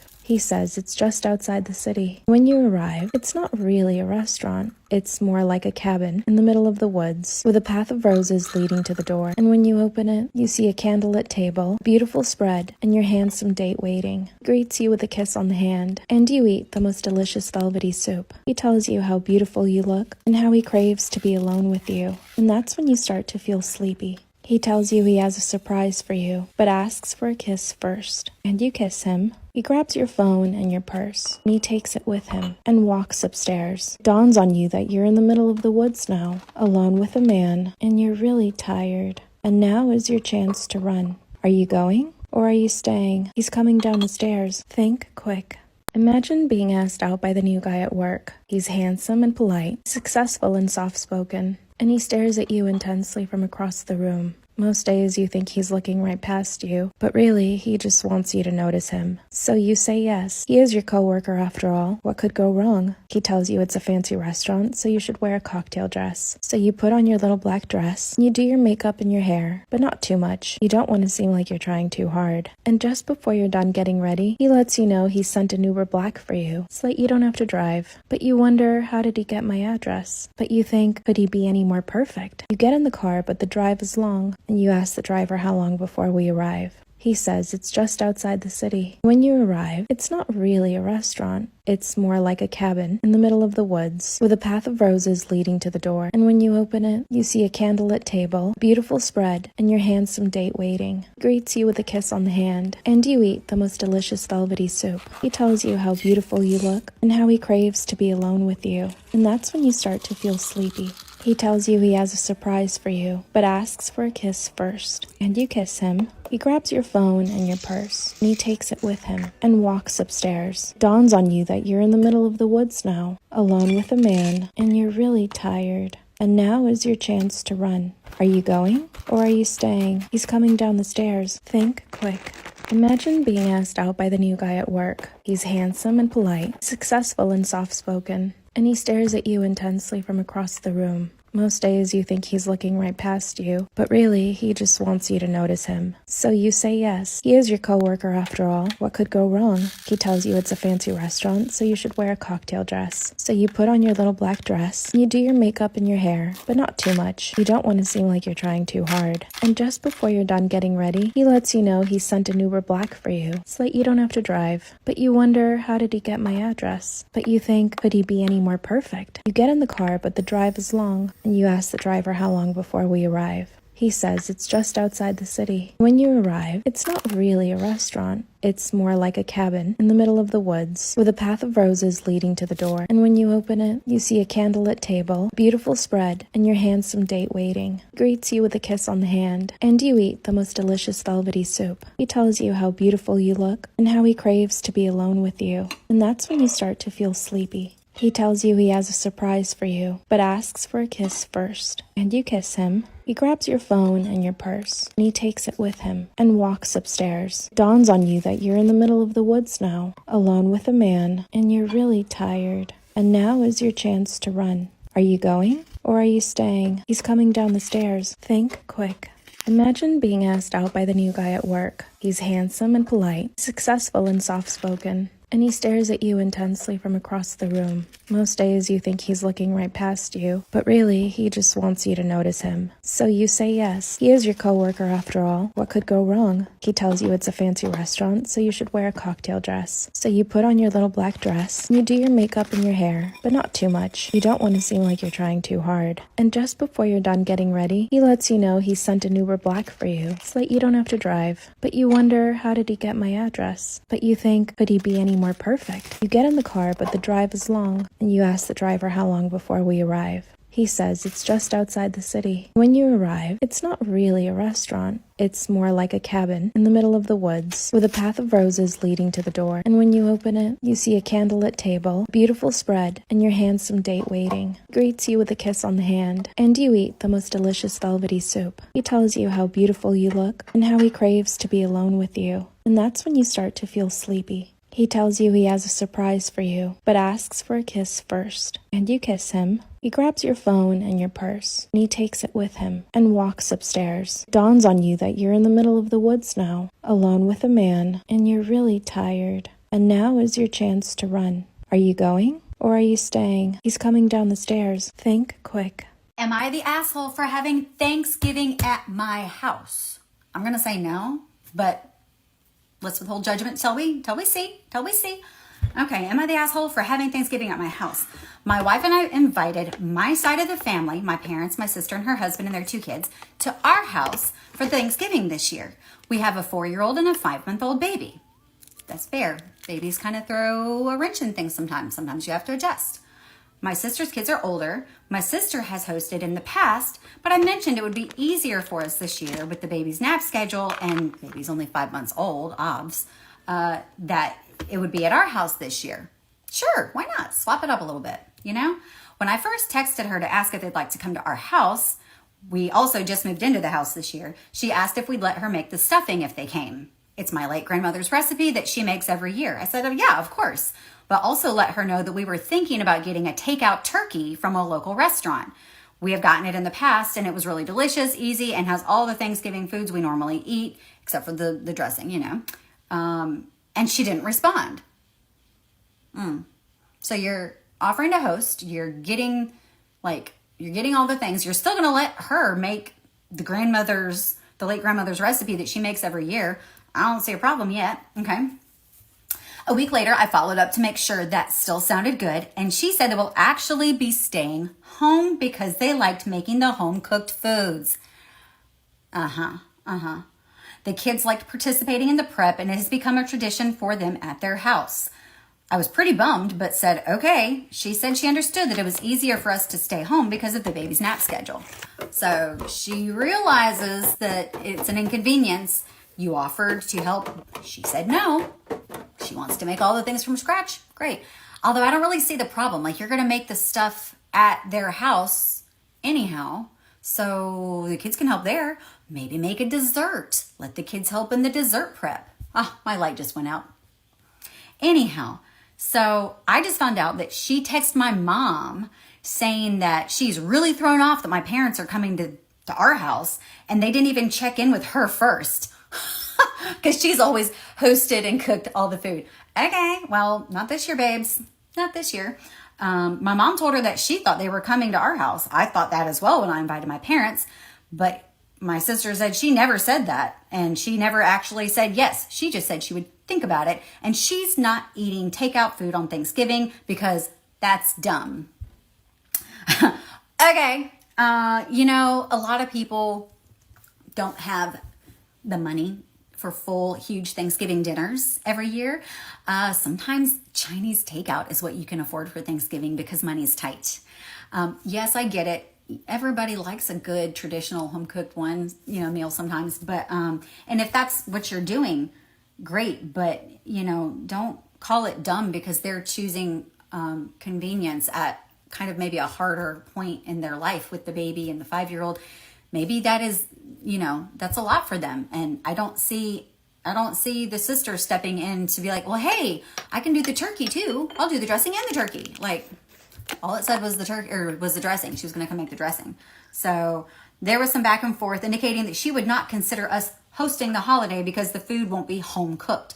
And apparently she shouldn't need to stay home this year because they have 2 kids that nap before and have gone to outings. Oh, that we shouldn't need to stay home this year either because they have had kids before that napped and also went to outings. So it's not a big deal to have a kid that naps. I understand that a lot of these comments were said behind my back and I was never meant to read them, but am I the asshole for inviting my family to my house for Thanksgiving and getting takeout if I have to? No, you're not the asshole. You have given everybody prior warning. You've said, I'll host my kid. I have a new baby. It's napping. This is what I would like to do for dinner because it is, convenient for me financially and time-wise it's convenient for me. It didn't sound like she would have been upset if anybody decided to make something to add to it or bring something back to it. Like it said, the sister was like, oh, well, I'll make the stuffing, the late grandmother's recipe for the stuffing. Like, sure, do it all if you really want to. Other than that, this is what works for us, but we would like to host, because if that doesn't work for everybody, they have time enough to say, no, it doesn't work for us. We're going to make other plans. Great. Make your other plans. Sounds like OP gave them plenty of notice. So for both time and what they were expecting, and they could have brought something. So no, you're not the asshole. Storytime, my best friend chose a guy over me.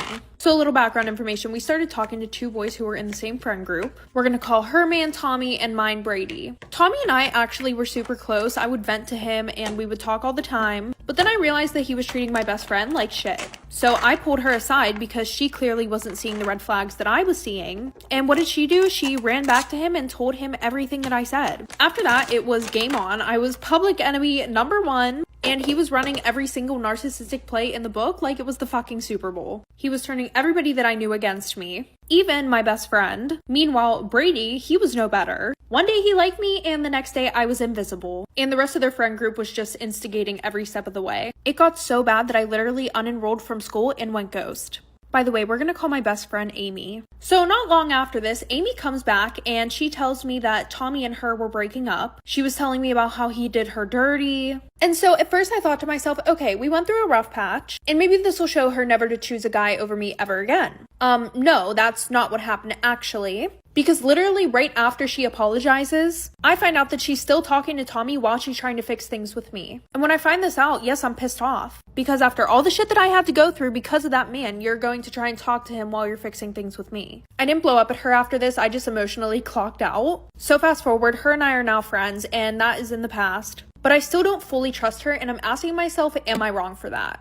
Am I in the wrong for mocking a rude man in public? I'm 37 female. The Popeyes I go to has an entirely Mexican staff. It's always very busy in there, and they always seem backed up and understaffed like most fast food places. One of the workers is a Mexican lady who doesn't speak English that well. I had already got my food and was sitting in the corner facing the front of the store. I watched an older man, about 50-ish, come in. The Mexican lady came up to take his order, and he asked her a question about one of the menu items. I don't remember the question. It was something about an ingredient used in one of the sauces. She said she wasn't sure about the answer in broken English. He loudly started moaning about how no one here speaks English and started calling out to the back employee area, "Anyone speak English here?" The lady went to get the manager, but he was busy taking drive-thru orders.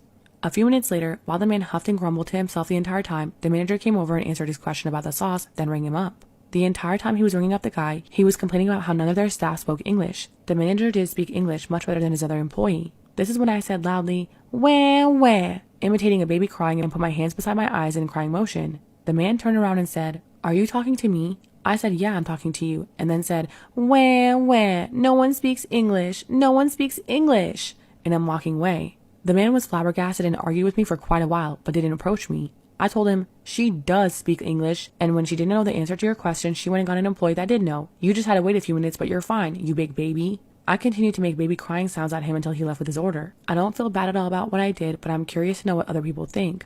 I should know that he wasn't calling the workers names or yelling at them, just being mildly annoying with the way he was constantly muttering and shaking his head like it was such an injustice. Am I the asshole? Am I the asshole for making my family start Thanksgiving dinner without my sister? Okay, here we go. Every year we have dinner on Thanksgiving at 4 p.m. Been that way ever since I was a kid, and my parents still host the holiday. This gathering includes my parents, my wife and kids, various aunts, uncles, cousins. It also includes my sister. She had to work this year, but would be home by 6:15. My parents decided to push the celebration back so my sister could eat with us. It's fair. She has to eat, she has to work. Yeah.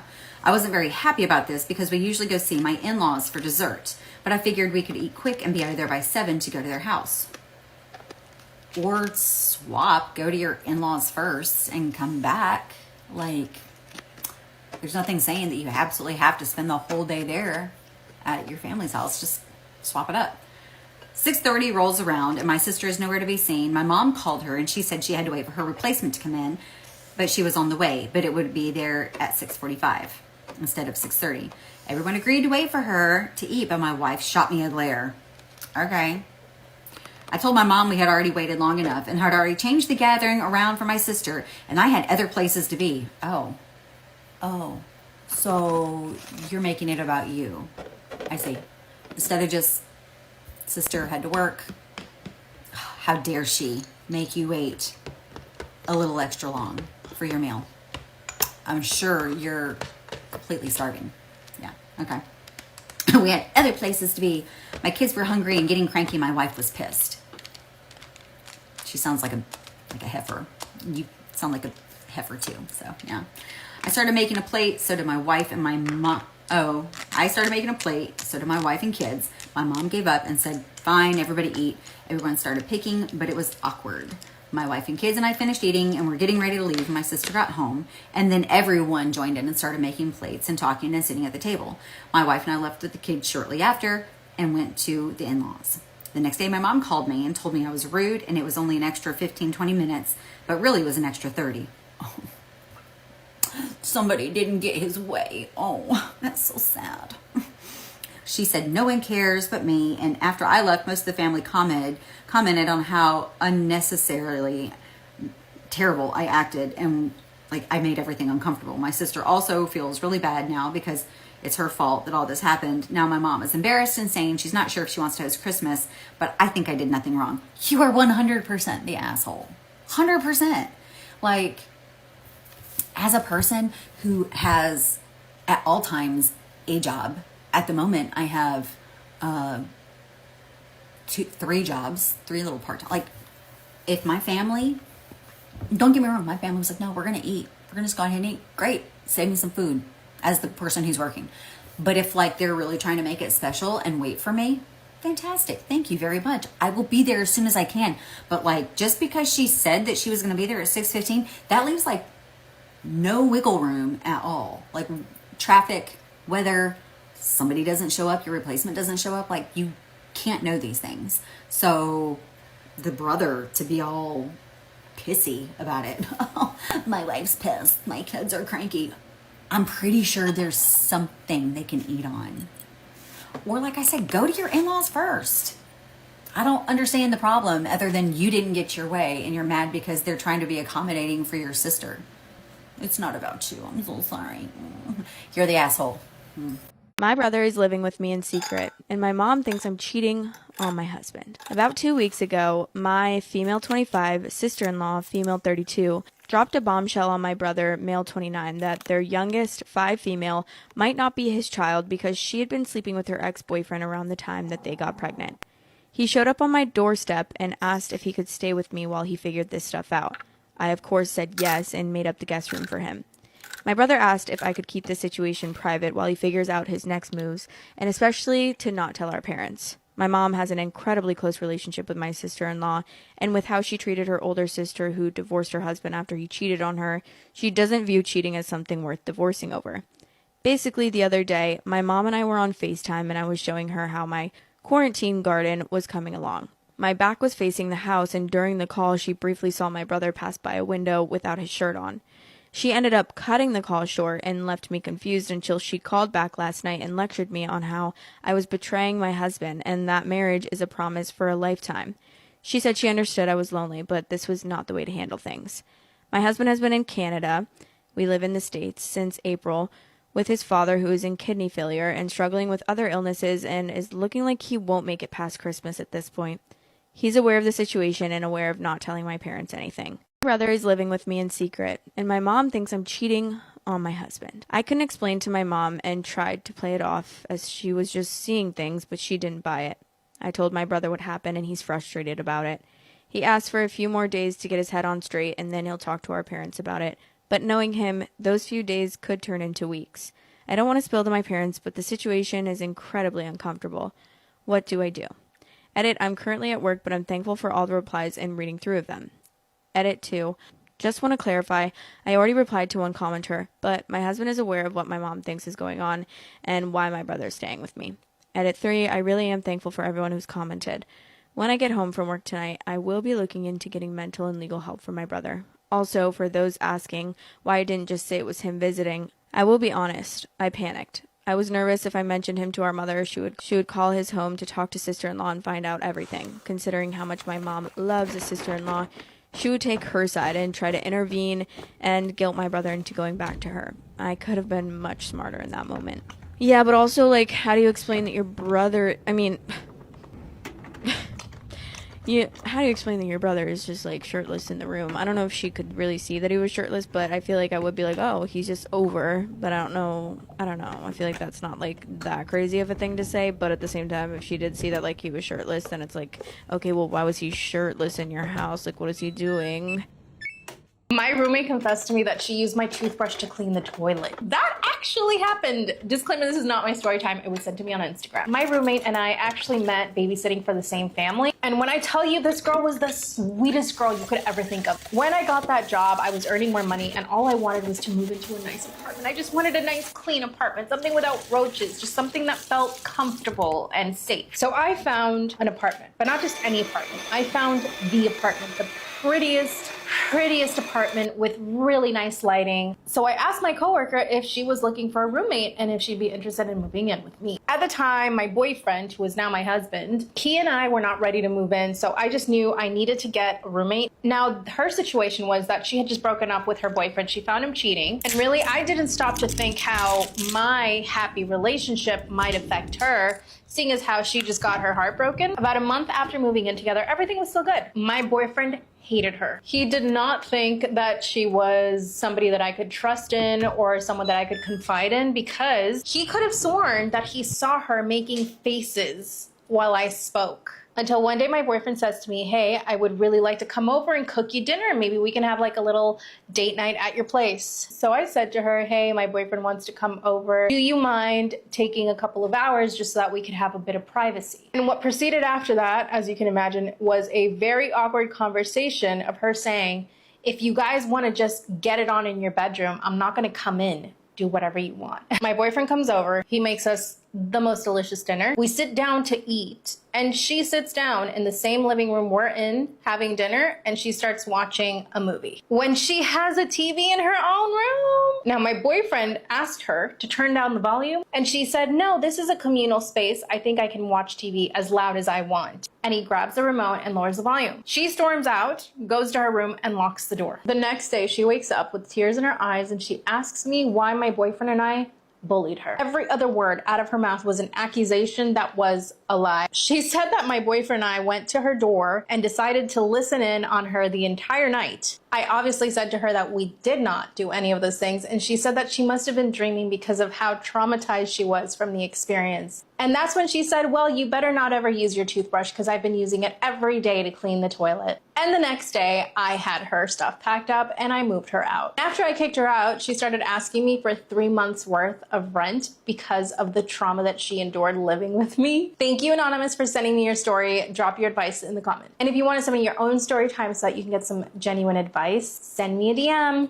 Bye!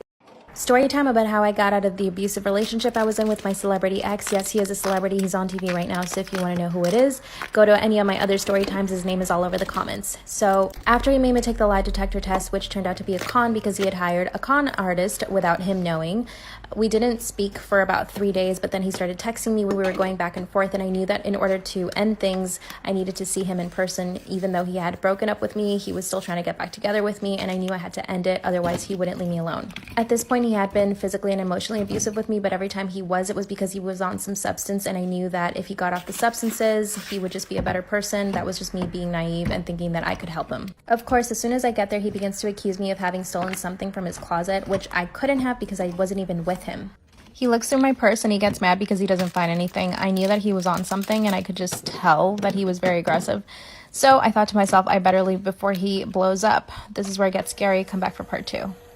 Part 2, there is a trigger warning here. When he sees there's nothing in my purse, he actually throws it over a balcony that's inside of his bedroom that there is no access to, so I couldn't actually grab my purse or my keys and leave. I head to the door and I thought, you know what, I will just sit outside and wait for him to calm down. But he doesn't let me leave and he says, just hold on a second, I'm gonna go get some water. So he goes to the kitchen to grab some water and then he comes back and throws the water in my face. I'm in shock at this point. Right away I start crying instantly, and this always upset him whenever I cried, so he says, why are you crying now? And then he just acted like he hadn't thrown water in my face. I walk over to the bathroom to try to get a towel, and he does not let me get the towel. Instead, he pushes me into the shower and turns on the shower head. And he said, you definitely need to clean yourself. Who knows who you've been with? In that moment, I literally thought, what did I get myself into? I just walked into the lion's den. Then he hands me a towel. It does get scarier from here on, so come back for part 3. Part 3, trigger warning. So I get out of the shower, he hands me a towel, and then he begins to question me where I was, where I've been, and I know that he knows that I was home for that entire week because I actually saw him outside of my window one day, and I saw his car parked further away, so he knows that I was home. Then he grabbed my phone from my purse, but didn't bring my purse down, just the phone, and starts looking through it. When he didn't find anything, he said, well, you must have deleted all the messages. This is when I black out. I woke up 10 hours later, still in the towel, wrapped up in the towel underneath the comforter, and him standing over me, and he says, you can leave now. He hands me my purse, and the look on his face is just horrendous. I could tell he had been crying all night.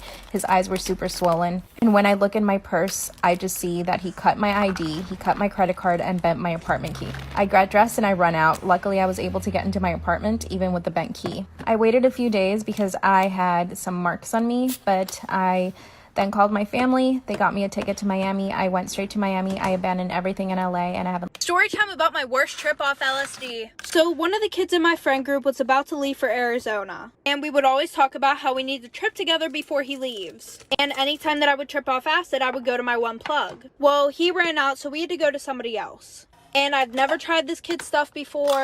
I just said, fuck it, YOLO. Which should not have been my motto at the time, but it was. So that night, we're in the car, and one of our friends is driving because he's sober, obviously. And before I put the tab on my tongue, I started to get really nervous. And I have never felt like that before I've taken acid. But I kind of just said fuck it, and I put it on my tongue. So we go pick up 2 more people that I'm not really close with. So then we make our way over to our other friend's apartment. And I'm kind of feeling it, but not really. But then as soon as we walk into that apartment, I start tripping balls. And you know, everything was going good.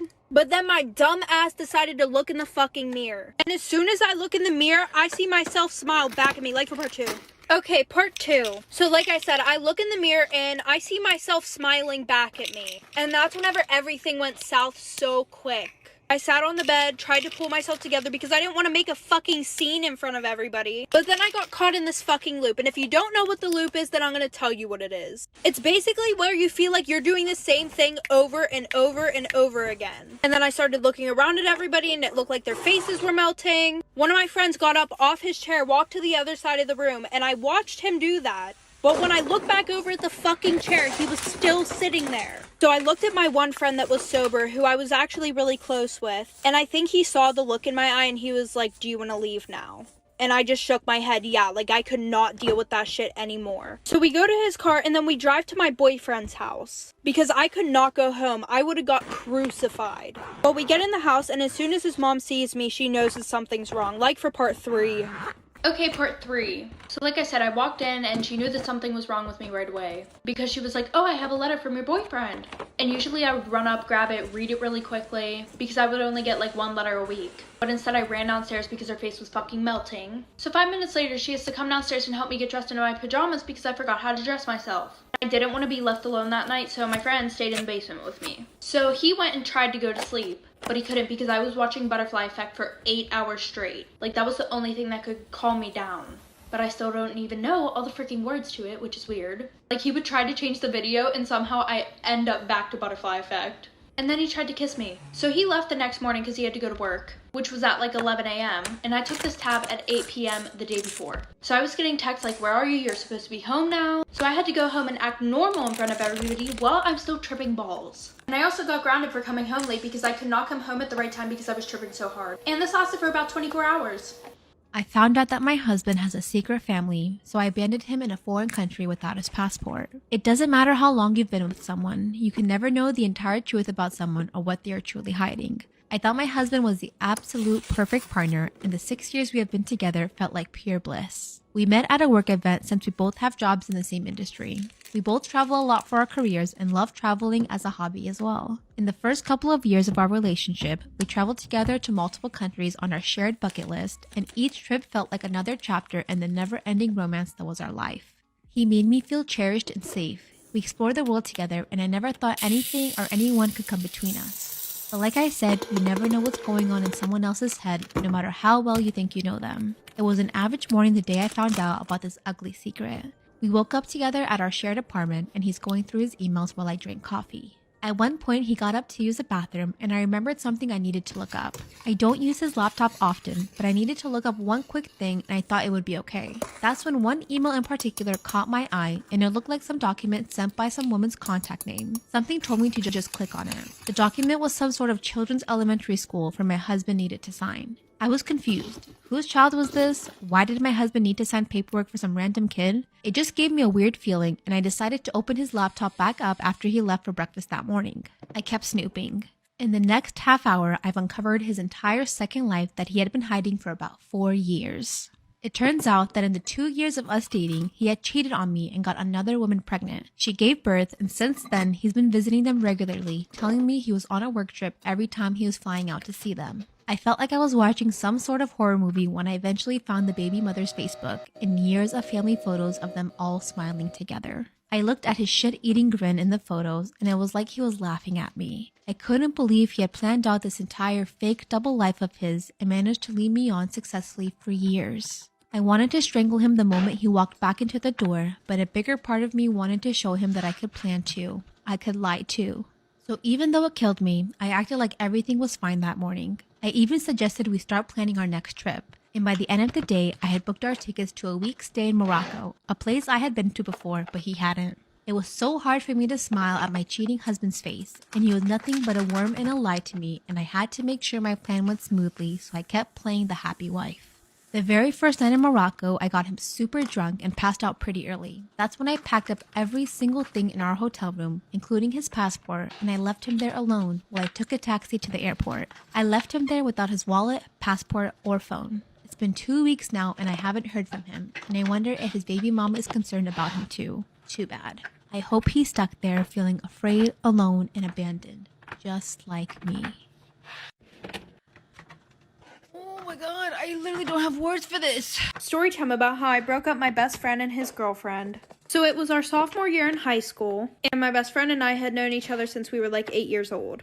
And I've always had a crush on him. Like, anytime he would get a girlfriend, I would try and break them up. And it would work. Well, our freshman year of high school, he started dating this one girl. Well, when he started dating her, he distanced himself from me because she didn't like how much time we were spending together. So a few months go by and my birthday's coming up. And mind you, within these past few months, we only seen each other like twice. And he had me blocked on all social media. Well, our parents were really good friends because we lived in the same cul-de-sac. So my mom invited him and his parents to my birthday party. So at the end of my party, my friends left and him and his parents stayed. And my parents really didn't care if I drank alcohol, so we had like a whole bottle of vodka to ourselves. So we're in the basement and we're taking shots together. Well, I got him super drunk and he fell asleep. And while he was sleeping, I went on his phone and liked for part two. Part 2. and I was able to get into his phone because he stole my fingerprint from when we were best friends. So I unblocked myself on all social medias, and there was an ottoman pushed against the couch, so while he was sleeping, I was able to go lay next to him. So while I was laying next to him, I took a few pictures of us, and I saved them in his camera roll. And I also sent one to his girlfriend. And it was about 1 a.m. Well, she opened it right away, and then she started going off and would not stop calling his phone. So after that, I turned his phone off. So he started to wake up, and then we started drinking more. And then we started fooling around. And while we were doing the nasty, I took a video. But he didn't see it because the phone was in front of me. And I had his girlfriend on Snapchat.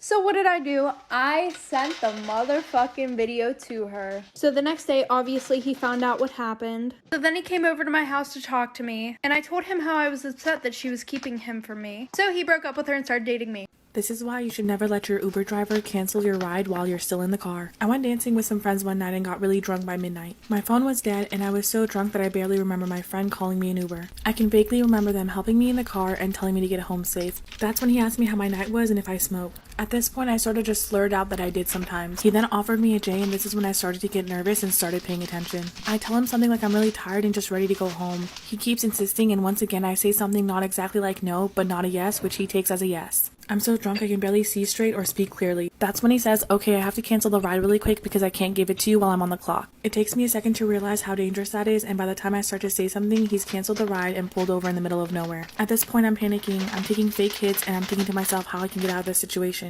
After it's done, I tell him I can always call another Uber and he doesn't have to take me home. But he says he still has my address and he'll take me. As he starts driving, I tell myself to calm down and that I'm being paranoid. But that's when I realize he's going farther north and passing every exit that could get me back to my apartment. Part 2 of why you should never let your Uber driver cancel the ride before it's over. As he passes the 4th exit, I'm thinking of how I can get him to take me home. That's when I tell him that my boyfriend is waiting on me. My driver said nothing, but he took the next exit and made a giant U-turn taking me home. Even as we're heading south, I'm still shaking and have my hand on the door handle, thinking about just hopping out at a red light the closer we get to my apartment. My phone is completely dead, but we're getting close to my apartment now. So once we get about 2 blocks from my apartment, I lie and tell him that it's easiest to stop here and he can let me out. Again, he doesn't say anything, but he does slow the car. I'm flooded with relief and even maybe a smile, but when I go to open the door, it's locked. I try to lift the lock mechanism manually, but it won't budge. I look at him to see what's up, and he's got his head turned almost fully toward me, shoulders still facing the road, smiling at me. The worst fucking smile I've ever seen. It looked so mocking, and it just did not reach his eyes at all. I just started crying and asking him to open the door. I was so freaked out and still very drunk, and thank God he did. I will never forget that sensation of vulnerability, not just being drunk in his car, but with no way to contact anyone. It was terrifying. Part 1 of how I stole my boyfriend's side chick. My boyfriend Zach and I decided to check out a new restaurant in town for date night. We got in his car and started to head out. He usually has better cell coverage than me, so we were using the navigation on his phone to get to the new spot. I noticed his buddy from work, Matt, was texting him as usual. However, this time I noticed the heart emojis out of the corner of my eye at the top of the screen from Matt, which I thought was weird. I started to think about it, and Matt would always text pretty late at night, and my boyfriend always seemed really happy when texting him. I played it off like I was going to look for a faster route, picked up his phone and quickly copied down the number. When we got to the restaurant, I started paying attention and noticed Zach texting throughout our date. The next day I called the number and a girl named Jessica answered. He saved her number under Matt and told me he was a buddy from work for months. We started talking and she told me that she had no idea that he had a girlfriend. She also told me that they met on Tinder and they've been talking for a while. She was really honest and cool about it, and she was just as mad as I was. We decided to meet up and talk some more about what we were going to do to get back at him. This is when things got interesting.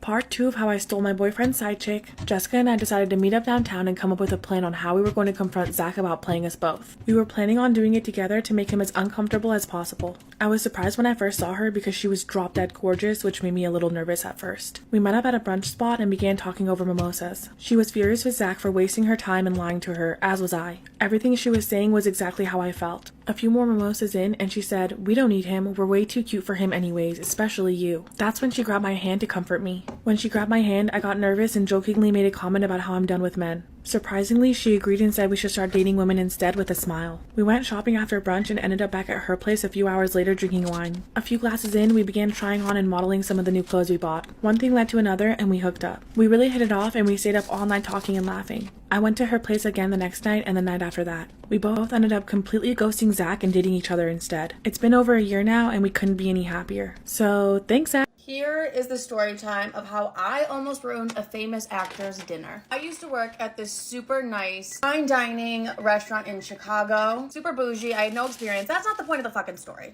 Friday night, I'm in there working my ass off. What's new?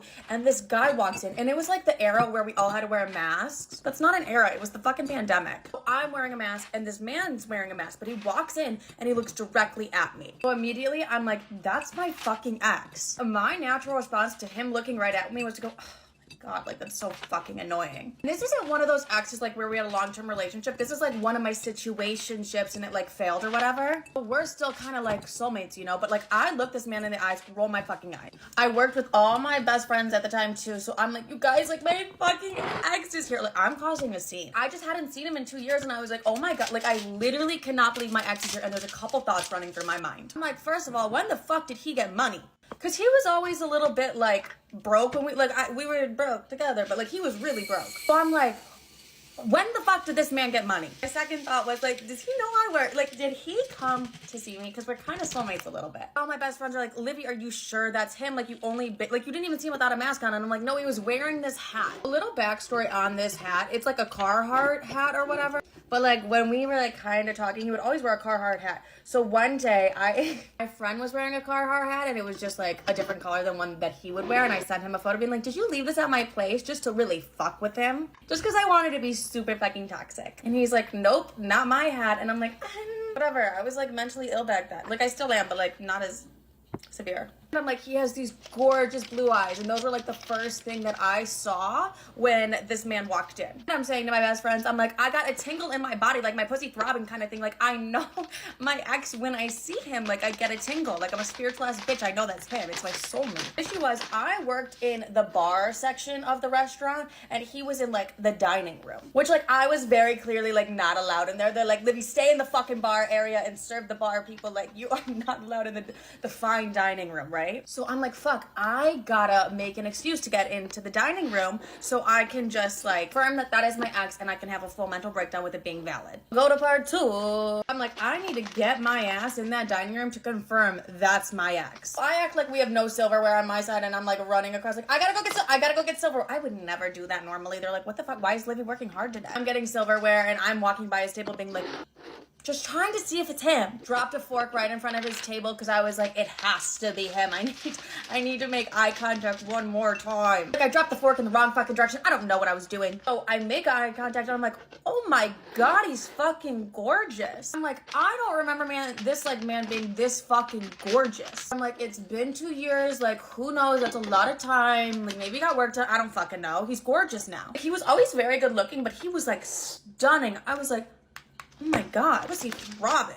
During this time, I'm supposed to be fucking working. Like, I have espresso martinis with my name on, like, at them at the bar. Like, these drinks need to be ran, and I'm just, like, frolicking around the dining room. All the other servers are like, why is she in here? I'm like, fuck off. It's my ex-boyfriend I need to see. I'm like, to my friends, I'm like, yeah, I think that's my ex, but he's, like, weirdly gorgeous now. Like, he's so fucking gorgeous. So then I'm like in my head, like, is he my soulmate? Like, because he showed up here. Like, you know, I'm like, it's divine timing. You know, I'm like all on this spiritual bullshit. I'm like moping around for a little while. Like my tables are like, where's my Wagyu? I'm like, I don't fucking know. Like, I don't care. My ex is in the dining room. Can't you fucking see I'm distraught? And my manager comes up to me and she's like, oh my God, did you see who's at like 220? Like my ex's table. I'm like, yeah, like I did see, like, why are you rubbing it in? But then I'm like, wait, she doesn't know who the fuck my ex is. So I'm like, wait, what do you mean? Who's at 220? That's the guy from like House of Lies or like whatever, like some huge show. And I'm like, wait, no fucking way. That's my ex-boyfriend. And she's like, what? And I'm like, wait, pull up a picture of him. She's like, it's this guy. And I'm like, oh, holy fuck. I'm like, oh my God, that's this famous fucking actor. And then it hits me. I'm like, Livy, that's not your ex-boyfriend. The reason he looks so familiar to you is because he's a famous fucking actor. To be fair, they do look very much alike. I'm like, but wait, that's so fucking embarrassing because I made a scene at this man's table several fucking times. Like, remember when I dropped the fork and shit? He probably thought I was a mega fan and I thought he was my ex-fucking boyfriend. Poor actor too. Like, he's coming in, I'm rolling my fucking eyes. He's probably like, the service here is horrible. So I tell my friends, I'm like, guys, actually, that's not my ex-boyfriend. I guess I'm just like extra fucking delusional. I'm like, that is A famous actor. Like, the guy from, like, whatever the fuck it is. Like, Livy, how'd you mix that up? I'm like, I don't know. It's been a long fucking night. I was like, I know that's him, but, like, I knew him from somewhere. You know what I mean? But, like, why'd I convince myself it was, like, my ex-situationship? Story of how I almost ruined a famous actress dinner. Am I in trouble for refusing to cooperate with the hospital as ex's emergency contact? 3 years ago, I was in a relationship. He was abusive, did some really deplorable things I found out about later. I made a report, got a restraining order, and haven't spoken to him or anyone that knows him in 3 years. A week ago, he was in an accident. His phone was destroyed and could not be accessed, but he had some information in his wallet. He still had me as his emergency contact. I was not aware he had added me as his emergency contact at any point. I got a call Monday from an unknown number. It was someone from a hospital. They started telling me my ex was in a serious accident. I immediately cut them off and said, I don't care who this is, do not contact me again. They called back and asked if I could help them get in contact with someone else. At least I think that's what they wanted. I didn't let them finish. I cut them off pretty fast and said, I don't care, I hope he dies, do not contact me again, and hung up again.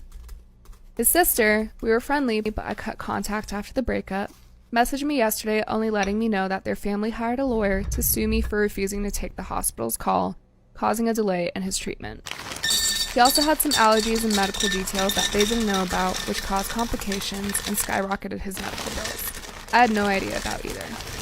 Am I in any kind of trouble here? Am I the asshole for my response to my brother-in-law's comment about my leg hair? So my female 19 sister, female 28, and brother-in-law came over with the kids for dinner at my parents' house. I was watching my nieces while dinner was getting ready. We sat down and I happened to sit next to my brother-in-law. I was wearing a skirt and it was accidentally lifted above my knee. My brother-in-law looked down at my leg and made a face and loudly said, "Oh, shoo. Oh, this is gross. You should have shaved. That hair isn't supposed to be there." I told him if it's not supposed to be there, then why does it grow there? Can you explain? And he was like, it's just not supposed to be there. I point at his mustache and say, well, I guess the same thing can be said about your little mustache then, huh? He looks at me, eyes wide open, and awkward silence takes over, though some laughed. My sister told me to knock it off as my brother-in-law got up from his chair and went inside the bathroom. My sister followed and I could hear him having a breakdown, asking her if there was something wrong with his mustache. My brother and I kept giggling, but dinner got cut short because my brother-in-law wanted to leave. I later got scolded by my sister, saying I stepped over the line and disrespected someone who's older than me, who's her husband, and demanded I apologize to him for insulting him and ruining dinner. Am I the asshole? I'm being assaulted by my dad's friend and I have no one to talk to. Me, 15 female, and my dad, 49 male, get along pretty well. He taught me to love fantasy and fiction, but since his friend, 37 male, started to get around, things changed. It's been more than 8 years since I met my dad's friend. Let's call him Jay. Jay is being like a tail to my dad, and I haven't been with my dad alone for more than 2 hours for these past 8 years I've known him. A few years later, I started avoiding my dad because of Jay, and for the last 3 years, things went really bad. Jay is the type of person that has to annoy someone 24/7, and I'm the victim. But this isn't just innocent provoking like people do, but it makes me really uncomfortable. For example, every time I walk in front of him, he slaps my ass and makes comments about my body changes since I hit puberty. He also randomly walks up to me and just annoys me without a reason. He steals my phone or whatever I'm doing at the moment. Dad was usually around to stop him, but lately Jay specifically chooses moments when my dad is in the shower or somewhere he can't hear me, because I usually scream. A lot of the things he does to me are hurting a bit. It's not like I have bruises, but still. My dad has to slap him or stand between us just to stop him, and Jay gaslights me and my dad to believe I started it. I feel like Jay destroyed my relationship with my dad, and I'm so angry and mad at him for doing that. And a lot of people say he turned my dad into a bad dad by getting him into drinking and not paying attention to me when I needed him. I hate Jay so much, but because I'm still 15, I just can't decide whether I want to go to my dad's or not. I just can't do this anymore. I feel like I have to watch out every minute I'm there and I can't even relax. I don't want to lose my relationship with dad, but I can't handle being around Jay anymore. I'm helpless and I don't know what to do. My mother is low-key the biggest clout-chasing whore I've ever met. Like, that's fine. That's exactly why I love her. Not really. Love her because she's my mother and, like, she puts me out of her vajayjay. I just got home from vacation. Like, literally just got home. So I had a bunch of PR packages waiting for me. I fucked up with the green shit. I know I fucked up with the green shit. This is embarrassing. But whatever, I come home and I have PR packages waiting for me. So I have to do the thing where it's like, thank you so much. Like, I have to put it to my Instagram story, like, thank you so much. Like, thank you for... I have to act like a little bit of an influencer. Also, the lighting in my room is fucking horrible because it just, I mean, I shouldn't complain because like daylight savings or whatever is making the sun shine through. So like, whatever, that's fine. Soon as I post this PR to my Instagram story, I get a call from my mother. She's like, Olivia, you need to send me that shit right now. Like, you need to send me all of that PR. I go, Mom, it doesn't work like that. Like, I'm not sending you this PR. Oh my God, this lighting's literally 20 times better. I genuinely thought I was like ugly for a minute. I was like, what the fuck is this? I'm not some foul fucking bitch who just like won't send her mom PR. The reason I'm not sending my mom this PR is because I told her, if you want the PR, you have to come visit me. Because my mother never visits me. The thing is, she has no good fucking reason for not visiting me. I'm like, I'll pay for your flight. I'll pay for your hotel. I just want to see you in New York City, bitch. Like, just come fucking visit me. And I'm like, and then you can have all the PR you want because I have a PR drawer. The things that I don't want so I can give to my friends and family. And I'm like, Mom, I'm saving you all this shit. You just have to take your ass to New York and see me. That's it. Come to New York and you can have all the fucking MAC lipsticks you want in this world. Like, Mother, you couldn't even call and ask me if I got home safe. Instead, you call and you're like, I need everything that was sent to you. Like, bitch, do you care about my well-being or do you care about these fucking MAC lipsticks? Like, what the hell? Also, I almost got in a fight on the plane today. That's not true. Like, I talk a big fucking game. Like, I will talk some shit, but you will never catch me fist fighting because I just can't. I'm like, I cannot break a fucking nail. Like, I'm not ruining this face. Absolutely fucking not. Like, absolutely not. But this bitch on the plane. First of all, I did try an aisle seat for the first time. Normally I'm a window girl because I have horrid fucking flight anxiety where I'm like, oh my God, what if I like jump out of the plane, you know? Like, it's just like my intrusive thoughts literally get the best of me. I'm not gonna jump, but like, what if I did jump? You know what? It's just like the intrusive, I don't fucking know. Whatever. That's not the point. When we landed, these people just like rushed to the front of the plane. I'm like, what the fuck are you guys doing, right? And this lady was standing right in front of me and she like was acting as if the plane was her personal fucking bathroom right in front of me and like literally doing her fucking makeup, all this dumb shit.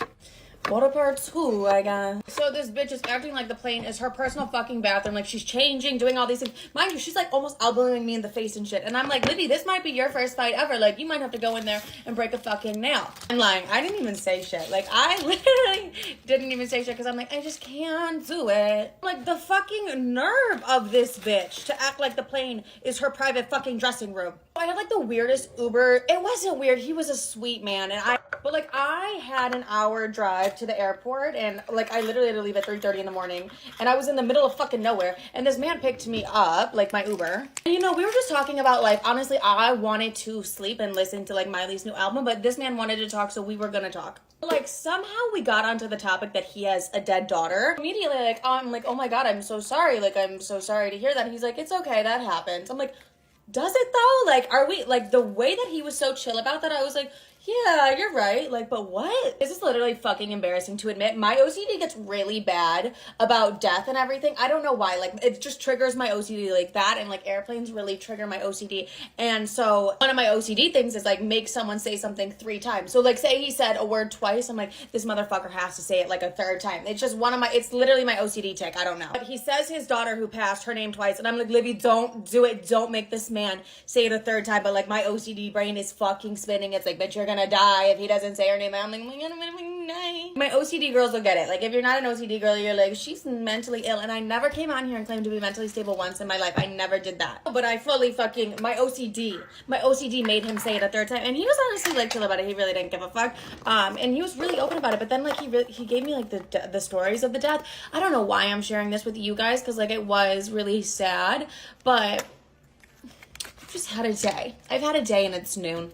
I know I'm literally gonna crash in like 2 seconds, but at least I look gorgeous for the day. This is how I met my soulmate without ever actually speaking to him. I work at a small family-owned ice cream shop. This really cute guy would come in every Friday around 5. I never actually took his order as I was the one making the cones and sundaes behind the counter. He would always tell my coworker taking the orders, I want whatever she's in the mood to make. Tell her to surprise me. And he would point me out. My coworker would deliver the message and he would look at me and smile. Each Friday when he came in, he would say, I'll have my regular order, whatever she wants to make. I made him something different every week. I try to be creative and give him something new and fun every time. I would try really hard not to look over at his booth, but I would always catch myself staring. He started leaving me little flirty messages on his receipt with a small cash tip at his table. I started to write back on his orders with caramel or chocolate sauce on his plate the best I could. However, it wasn't very legible or practical, so I started giving him flirty little sticky notes with his order. It made my Fridays really fun and something to look forward to. I was waiting for him to ask me for my number or to ask me out on a date so we could actually talk to each other. This went on for weeks until he finally made the cutest move ever.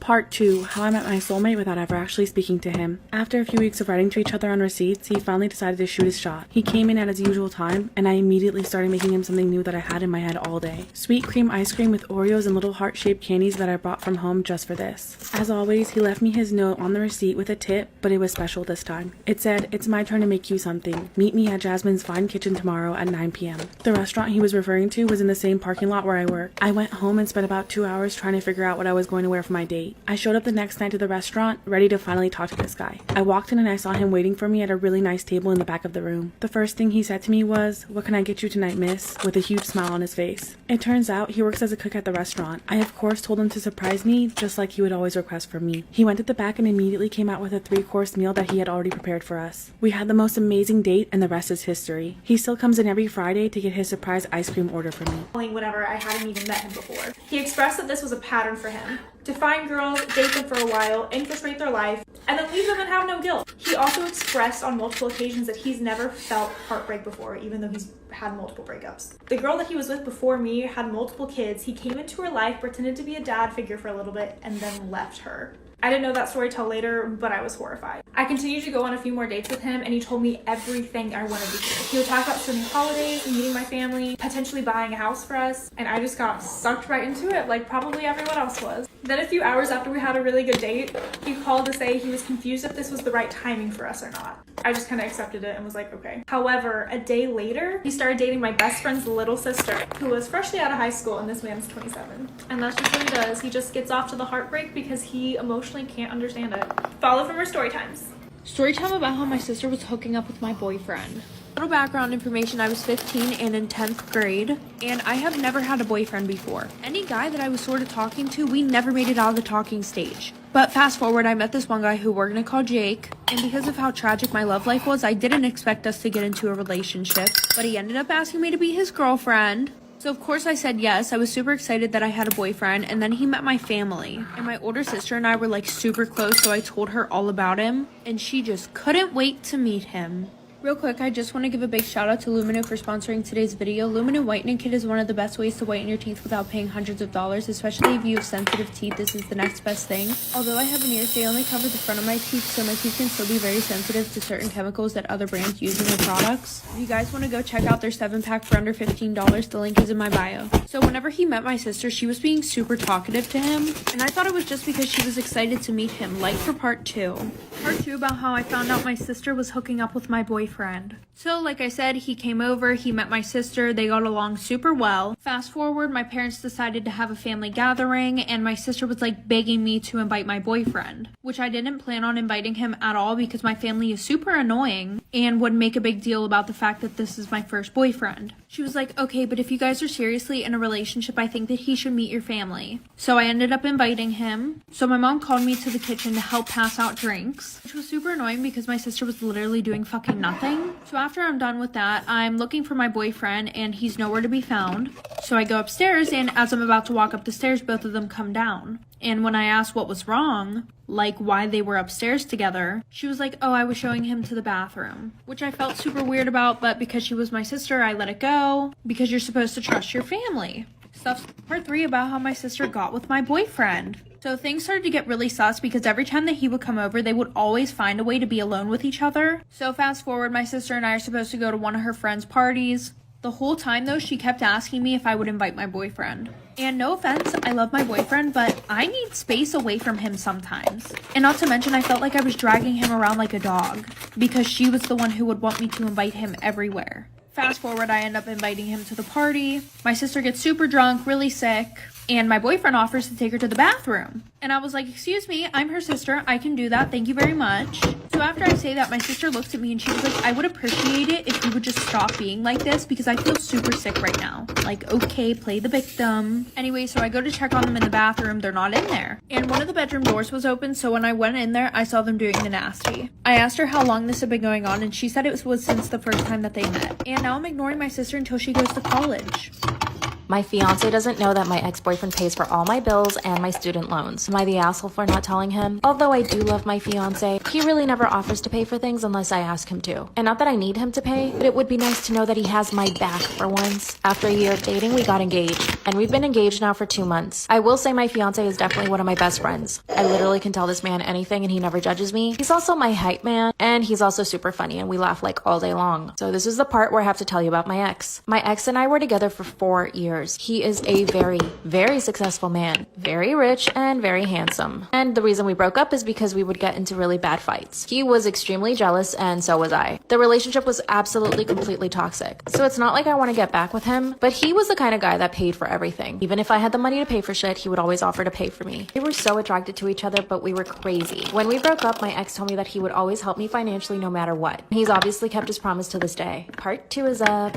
My fiance does not know that my ex pays for my bills and my student loans. Am I the asshole for not telling him? After my crazy toxic relationship with my ex, he promised he would always help me financially. So in 2020 when I lost my job, I hit him up and he sent me money right away. He sent me $10,000 to start with. I paid bills and some of my student loans off, and 3 months later I asked him for another 10 grand. But he actually sent me 30 instead. This held me over for almost a full year. This was right around the time that I met my now fiance. When my fiance and I started dating, of course I was not going to tell him that my ex was paying for my stuff. He just assumed that I had money saved up. Luckily last year, I did get rehired at my old job, but with a pay cut. When my fiance and I moved in together, I asked him if he could pay most of the rent, and he said no. He said he was only able to pay for half of the rent, and he literally splits everything. This man even makes me split the cost of toilet paper. I get a Venmo request from him almost every single day every time he buys something. I'm trying not to let it bother me, but at the same time, is he gonna be able to support me when I'm pregnant? I asked him if he would be willing to help me financially. He said no. Part 3 is up. My fiance doesn't know that my ex is paying for my student loans and my bills. Am I the asshole for not telling him? That's when I asked my fiance if he could help me out financially. This man said no. I was actually shocked. I started to cry and I told him exactly what I thought. First off, he makes me split everything and never invites me out to dinner. Like, never offers to pay for anything. Even if I wanted like a cookie or something at Starbucks, he doesn't pay for that. I have offered to pay for things for him. Sometimes I'll buy dinner for us on the way home and I don't ask him to pay me. I was really close to confessing to him that my ex was paying for a lot of stuff for me. But that's when my fiance told me that he just thinks it's fair for me to pay for my own things. I asked him, what about when I'm pregnant? What if I can't work? He says that I can just pay for my stuff with my own savings. Then I asked him if he would be able to pay for all the kids' things. He said no, that I would have to pay for exactly half of the kids' things. And I know what you're thinking. The fact that we didn't have this conversation before we got engaged is crazy. Now I really want to tell him about my ex. And I'm even thinking about getting back with my crazy ex. My fiance is just so blah now to me. Like, I can't even look at him the same way anymore. I know I'm not being unreasonable. It's not like I'm asking him to pay for everything. What should I do? So this is a story time about how I became best friends with the girl that my boyfriend cheated on me with. So when I met this guy, we'll call him Bronson, there was an immediate attraction. He was a Sagittarius, so he was super charming, life of the party, and it didn't take long for us to start talking. Well, it turned out he wasn't totally honest with me, and he had a girlfriend. So I cut him off and didn't think twice about it. About a year later, though, he came back into my life. He reached out after his breakup with his girlfriend, and he asked if we could give things a real chance. Knowing the connection that we had, I said yes. And things were almost too perfect. We were taking cute photos for Instagram together. It didn't take long for him to move in. And we spent so much time together. He even talked about marriage with me in front of his mom. So it felt like things were going pretty smoothly. Until one night we were going to bed, his phone started blowing up. I grabbed it and it was a notification from a guy named Brad, which I thought was super weird. The texts were asking where he was and what he was doing. And eventually I just decided to pick up the phone. And it was a girl on the other end. Stay tuned for part 2 and follow me on Insta. Am I the asshole for demanding my girlfriend to change her dress for a wedding? This happened during this weekend, me being in early 30s and my girlfriend in her late 20s. I was invited to a wedding ceremony of a colleague and could bring someone with me. I asked my girlfriend that I've been dating for a year if she would like to join me, and she was really happy because she apparently loves weddings. Since we don't live together, I drove to pick her up so we'd have some time to spare before the ceremony. As she comes out, she looks really beautiful and has obviously put in time to fix her hair and her makeup. She's also wearing an off-white dress that was rather ornate. As she got in, I told her that she looked stunning, but I asked if she could change to a different colored dress for the ceremony. I'm not one for etiquette by far, but one of the few things I've heard everywhere is that you should not wear a white dress to a wedding unless you're the bride. She became pretty upset and wanted to know what was wrong with her dress. I said that it would be inappropriate to wear an off-white or white dress unless you're the bride, and that it's like wedding law or something, trying to be lighthearted about it. She rolled her eyes and said that it was an outdated tradition about women and virginity, and that when her friends got married, everyone wore white, and that it's not a big thing anymore. I told her that I don't know what the dress code for this ceremony is, but since it's not saying all white clothes, I still thought that she should change to another color, but white or almost white. Because my colleague was getting married and we had no idea how she felt about that. My girlfriend became really upset and told me that I was trying to control what she was wearing and that it was abusive, which honestly made me really upset and hurt. I said something along the lines of, well, you shouldn't go to a wedding with an abuser then. And then I told her to get the F out of my car. She began to cry and wanted to apologize and give me a hug, but I just told her to get out, which she did. Edit, to clarify, we never left the driveway by her home. I did not drop her off in the middle of nowhere or anything like that. I drove off and she called and texted me a bunch. I answered and I said, I don't want to talk right now. And then I turned my phone off and attended the ceremony. The bride was the only one that was wearing white, so I feel as if my gut feeling was in the right one. When I got home, my phone had blown up from texts from her and her best friend saying that I was being inconsiderate and controlling and should apologize for my behavior. I vented to a few friends about it, most of them agreeing with me, but some have said that I was an asshole for telling her that she couldn't wear her dress because it had nothing to do with me. I feel as if I was in the right since it was my colleague's wedding and it was better to be safe than sorry, but I'm also not sure if I was being an asshole about the situation. So Reddit, am I the asshole? I don't know where they are that she's saying that's not a thing anymore, but this is also in 2022 and I'm really confused because it's still wedding etiquette, at least in America, to not wear white to a wedding. Like, I get what the symbolism is originally. Am I the asshole for demanding my girlfriend to change her dress for a wedding? Okay, this is the next day and it's an update. I never expected this thread to get this many replies. I'm incredibly thankful for all of you that have reached out and commented, and I really appreciate that you've taken time to tell me. My girlfriend found out about the thread. I don't know if she knew my handle or if she just found it, and we talked over the phone. She apologized and I apologized, and it was a pretty good talk. She asked if she could come over, and I said no, and that it would be best for us to go our separate ways. She got upset and asked why I wouldn't even try to work it out. I basically just said goodbye, and then she said that my D was small, which actually made me laugh after what had been a pretty mature conversation, and then she hung up. I'm pretty sad about it. She really made me feel happy, but as many of you have commented, if this was our first disagreement and she called me abusive, how would future disagreements look? I was hurt, but if she did think I was being abusive, it would be the right thing to do. And if she did not think I was being abusive and said it anyways, I wouldn't want to be with her. So anyways, I think things worked out for the best for both of us. Again, thank you all. Definitely did the right thing there. For sure, because you sound like a good guy from what I can tell off this one story, but like not me being so okay, girl, just calm down. I'm like, from what I can like, okay, you sound like a good guy, period. Sorry guys. I'm going on my honeymoon without my husband, and I think we're gonna get divorced because of it. My husband has always been extremely close to his little sister, and at first I thought this was really sweet until it started becoming that anytime she needed anything at all, our plans would get canceled. One time, she literally needed a ride to the airport, so he canceled our anniversary dinner. Like, can she not Uber? Even though his little sister is married and fully has her own husband, it seems like she still calls on my husband to do any favor. Any fix around the house, my husband's doing it, not hers.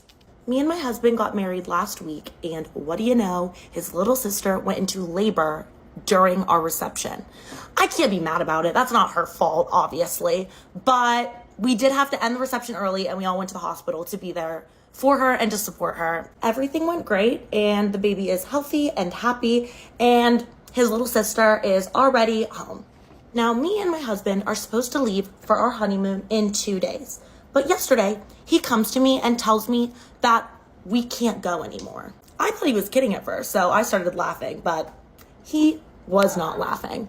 And he told me that his little sister called him and said that she really needed him to come stay at her house with her and her husband and help take care of the new baby for a little bit.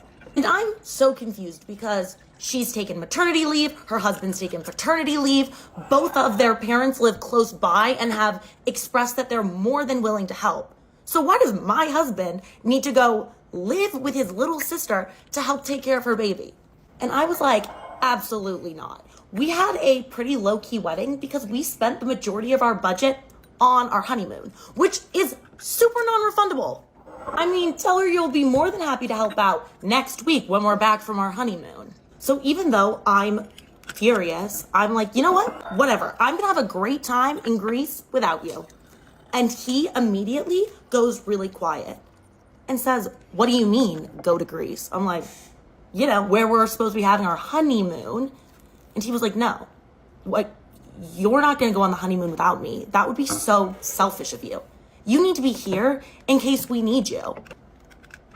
What? He told me that because I'm family now, I need to be on call for his little sister 24/7 whenever she needs me. Okay, listen, I'm more than happy to help her out when I'm back from Greece, which I spent so much of my own savings on, and I'm gonna enjoy. And I've never seen my husband this angry. He is screaming at me, telling me that I don't value family and that I'm being selfish and that I'm being disrespectful and not respecting his little sister, which I'm like, first of all, it was disrespectful of her to know we were going on our honeymoon and to even ask you to skip it and stay with her. But he told me, if I go, I will come back to divorce papers. And I said, okay, bet. So now my husband is at his little sister's. I'm packing for Greece. And I think I'm going to be divorced when I've been married for less than a month. I really was thinking that I was in the right, but the more I'm sitting on the situation, the more I keep thinking that maybe I was too harsh. I don't know. I love my husband and I don't want to get a divorce, but also I don't want to miss out on the honeymoon or lose all of our money. So I don't really know what to do. My wealthy granny has a succession plotline. I come from a middle-class family. We grew up in a house that had as many bedrooms as family members, and there were no luxury cars or any occasions for a suit and tie. It's safe to say I had a very plain and lovely upbringing. My grandparents, however, are very rich. They came from nothing and worked hard to become the multi-millionaires they are today. The money never trickled down to their children, and no one really thought twice about it. It's their money, not ours, and we're all doing well for ourselves. So their wealth has never been a topic of conversation. Until the death of my grandfather. May he rest. Yeah. He'd been sick for a while, so it was expected. A little while after his funeral, my parents told me to visit my granny more regularly. I asked why, but they were very cagey about it. The way my family never spoke about money after his death confirmed something was up. So off I go and pay a visit to Granny. And to my complete surprise, she presents me with a check of $30,000. Holy! I went into complete shock. I cried and thanked her for how this had changed my entire year. A year later, the same thing happened. Oh, cha-ching. I was summoned to her home and given another $30K. Cut to now, Granny's health is declining and she's not exactly herself. We still make our regular visits. However, this year I was taken aback to receive no check. Oh. Girl, accept the fruitcake and cup of tea. When I asked my mum about it, she told me there wouldn't be one. Apparently, Granny thinks we didn't act to suit her this year.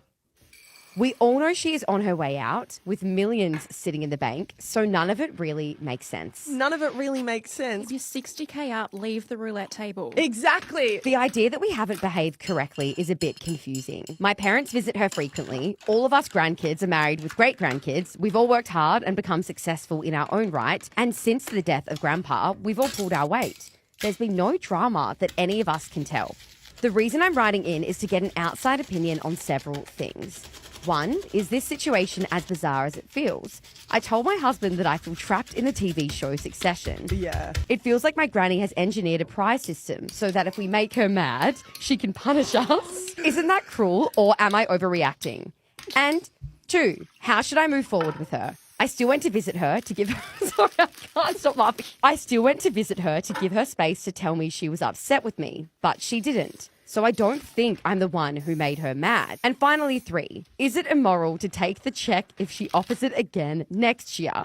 girl. Partaking in a corrupt system that hurts my family and honestly feels cruel. Please help me work through this. It's not something I can speak about with my girlfriends because boo-hoo, I didn't get a juicy check from my granny. I'm aware it can sound a bit pathetic. Hannah. I found my wife's secret Google account and I'm sick to my stomach. I, 36 male, met my wife Bailey, 33 female, 9 years ago through mutual coworkers and we hit it off immediately. I fell absolutely head over heels with this woman. She was everything I was looking for. I had gotten out of a toxic, dare I say abusive, long-term relationship right before that with the woman Bailey had been acquainted with, but not friends with. I had her blocked on everything and had no contact with her since breaking up. We got married right after the tail end of the pandemic, bought our first house together, and started trying to conceive. That was difficult because Bailey has PCOS, but last year she finally gave birth to our first daughter. I'm having a blast being a dad. It's kind of a dream come true. I finally got my happy life with my perfect wife. My perfect wife until last Monday. My laptop's battery shit the bed, so I opened up Bailey's work tablet with an attached keyboard. You could set it up like a monitor to check on some tax stuff. He wasn't home. It was just me and the baby, but we've never asked permission to use each other's devices.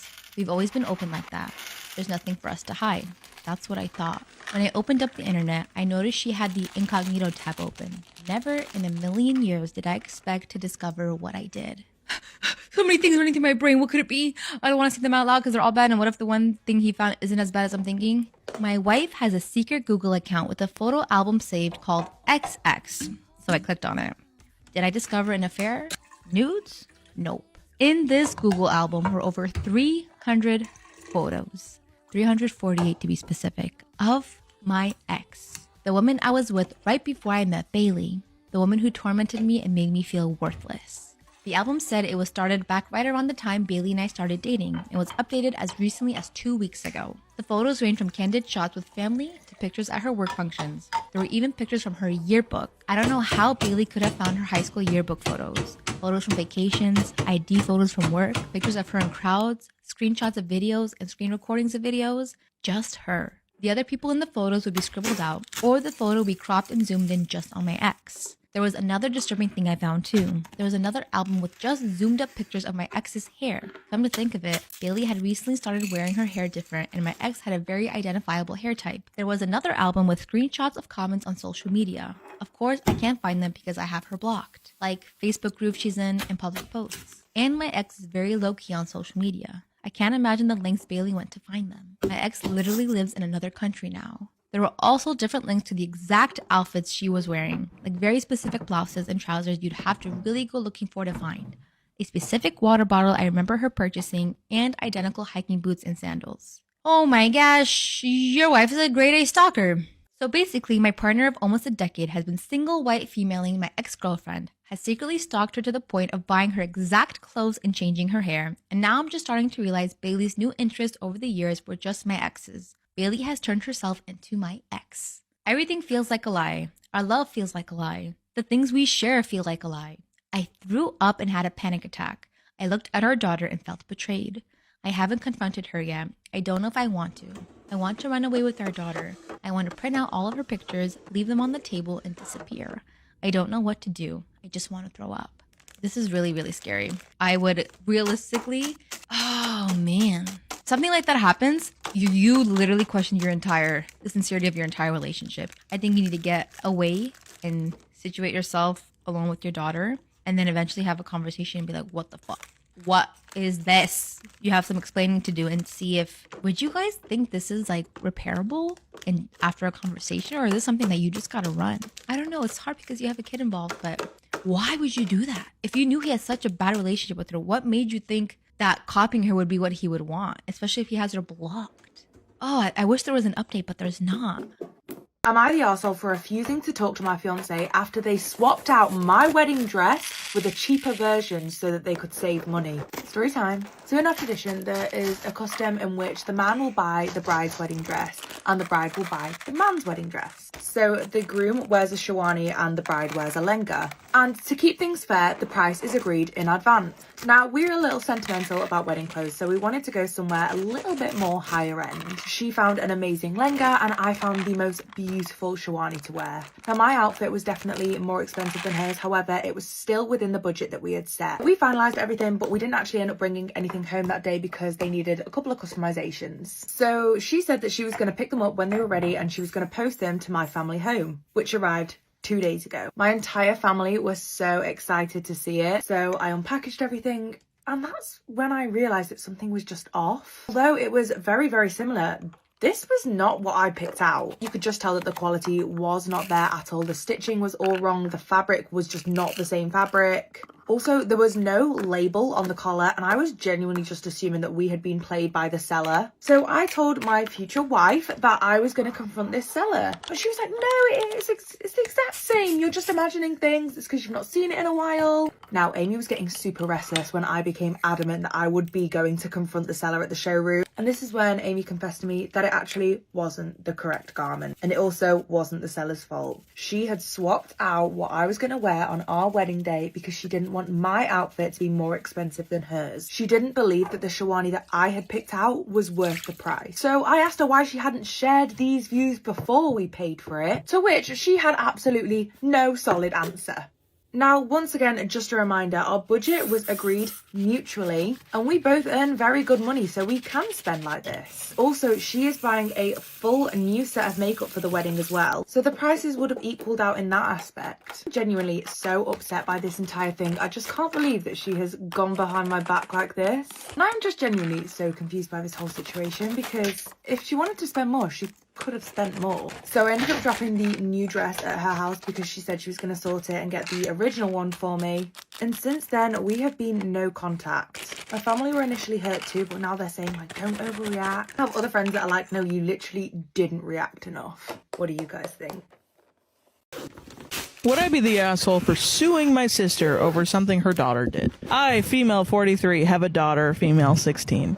My sister, female 40, has a daughter, female 15, and always had the idea of having both our daughters be the best of friends. She would only schedule playdays with my daughter and not any of her daughter's school friends. It kept going on, and her daughter began to resent mine. She would start off by stealing things here and there and went on by lying about her. My sister coddled her daughter her entire life and had one of those weird relationships with her daughter like the ones on TV. Okay. She had a real-life brat as a daughter, but everyone in our extended family would brush it off as just a fiery personality. Now on to what happened yesterday. My daughter won a school raffle and got the grand prize, which was a MacBook. My daughter got praise from nearly everyone. Everyone except my sister, who I didn't mind. On my dad's 78th birthday, I sent out invitations to everyone and said gifts were optional, as I had already bought him quite a lot of gifts. My sister and her daughter show up with this juice maker and some fruits and rush to my kitchen. While everyone was getting settled in, my daughter yells from her bedroom. I got scared and ran up to see what was going on, and saw my niece with her juice maker and my daughter's laptop covered in a smoothie-like mixture. I yell for my sister to come upstairs, and she just comes out the bathroom next to my daughter's room. She said it's no big deal and that the computer was probably waterproof. No. Like, what are you talking about? Yeah. If you ever used a computer before, playfully spilling a smoothie on your computer. This is weaponized incompetence. This is very much weaponized incompetence, yeah. It isn't. I said, what was that smoothie doing out of the kitchen, and why didn't my sister use the downstairs bathroom since the upstairs is off limits? I told her that she would be paying for the repairs, but she just brushed it off and said that it was fine, and family doesn't work like that. Whoa, okay. I was worried at the beginning. I was like, I didn't know where this was going, but now this seems this is starting to get a little more cut and dry. Yeah. She headed downstairs, but I called the police on her and her daughter and got her daughter kicked out. All right, let's rewind a little bit. Hold on. I know. That's the part that I'm weird about. That's, yeah. The rest of the party was awkward and tense. After it, all I got texts from everyone that saw that happened asking for me to just drop it. Some even called me entitled. I was thinking on serving her with court papers. Would I be the asshole? Here's the update, though. Okay. Update. It was intentional. While I was away, I took the computer to a repair shop. I asked if they could fix the water damage. They said yes, but it's not easy. While they were trying to fix the computer, they opened the back and saw there were multiple punctures in the wires and other delicate parts. What? I've decided to file a lawsuit. What the extended family thinks of me is irrelevant because my sister allowed her daughter to destroy it on purpose. Yeah, wow, okay. I'm getting in touch with a lawyer. Thank you all. I'll be sure to keep you all updated. Am I the asshole for kicking my brother's girlfriend and her kid out of my house at Sunday dinner? Disclaimer, this is not my story. I, 31 female, have a great relationship with my family. We get together on most Sundays to do an early dinner. We alternate between my parents hosting or hosting at my husband and I's home. I also have a younger brother who's 27 who lives alone. So yesterday I was hosting dinner. It was supposed to be my parents, mom's best friend who was visiting, my brother, my husband, and I. I planned a nice meal: roasted chicken, mashed potatoes, asparagus, roasted squash, stuffing, cranberry sauce, roasted Brussels sprouts with apples and bacon. About an hour before we planned on eating, my brother texted me to let me know his girlfriend Becky, 32, was with him along with her daughter Jessica, 9. Not a big deal, but a little more notice would have been appreciated because his girlfriend and her kid are vegetarian. I set 2 more places at the table and figured they could eat the sides. I'll be honest, I don't really care for his girlfriend, but my family has a rule: we don't mess with other people's relationships. Becky just seems very opportunistic and her kid is very weird. Am I the asshole for kicking my brother's girlfriend and her kid out of my house at Sunday dinner? Disclaimer, this is not my story. We sat down for dinner and Jessica asked where April was going to sit.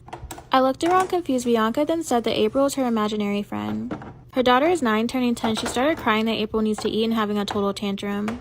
My mom tried to calm things down, suggesting she share her plate and seat, which she refused, demanding a chair and a plate. Becky said to just set a spot. My dining room table has 8 chairs, all in use. The kid got louder and everyone else stared in shock. She tossed herself on the ground. I got flustered and told her to please get her to stop. Becky called me rude and heartless for not giving in to her kids. She also said that she knows I hate kids and that's why we don't have any. She then ranted about how I knew they were vegetarian and it was rude of me not to offer a main that was vegetarian friendly and that I put bacon and Brussels sprouts. I said I didn't know they were coming and I wasn't the one who invited her. I told her if she can't respect me in my home, she should leave. She screamed at my brother that they're leaving, but he said he was staying. Everyone was in shock, but we all ate and my brother silenced his phone because she was blowing him up. Story time. I was 11 years old and I sent my neighbor to jail. This is not my story. It was sent to me on my email. Trigger warning. When I was 11 years old, me and my little sisters would go visit my grandma, and my grandma lived in Mexico. It was about a 4-hour drive to my grandma's house. Me, my mother, and my little sisters lived in the US. My grandma didn't have a visa to visit us in the US, so we had to drive about 4 hours to see my grandma. My mother loved driving down to my grandma's house, so we saw my grandma about 4 times every month. My mother and my grandma were very close. Plus, I always wanted to hang out with my little cousins, and altogether, we just loved spending family time. My grandma used to live down a hill, and me and my little sister and all of my cousins would go up the hill in skateboards, running. We would play hide and seek. We played a game called Los Colores, and all I remember was my grandma and all of my tias anxious when we would go up the hill because there would be cars coming by and they never let us out of their sight. There was a lot of little apartments called vecindades. I remember my grandma would say that those houses up the hill were apartments, but they looked totally different from the ones that I would see in the US. I remember there would always be older women sweeping the concrete outside of the houses, throwing water on the concrete, and all of them saying hi to each other. There was this lady called Doña Bimbo, and she was the lady that was in charge of the vecindad, of the little apartments. Well, Doña Bimbo let a lot of people come and go from her apartments. Usually in Mexico, people lived in houses that their old generation created, and families after families live in those houses. My grandma's house, she basically built it with her husband, my grandpa. And her other kids, my uncles, would also live there. My young mentality thought that all houses in Mexico were like that, but I was wrong. Doña Bimbo had a lot of people in her apartments, obviously. There was a lot of different men, a lot of people renting the little rooms. I remember this summertime, I think it was in 2008, there was this brown man, skinny, with a small face, always winking at me every time I would go up the hill. He would always stare at me and just wink at me, or he would also raise his eyebrows at me. This happened every time I would go up the hill with all of my little sisters and my cousins when we were trying to play. I thought I was going crazy and I knew this wasn't right. Every time I saw this man, I was scared and I had a bad feeling in my tummy. And I just kept going up the hill to check if this man was actually winking at me.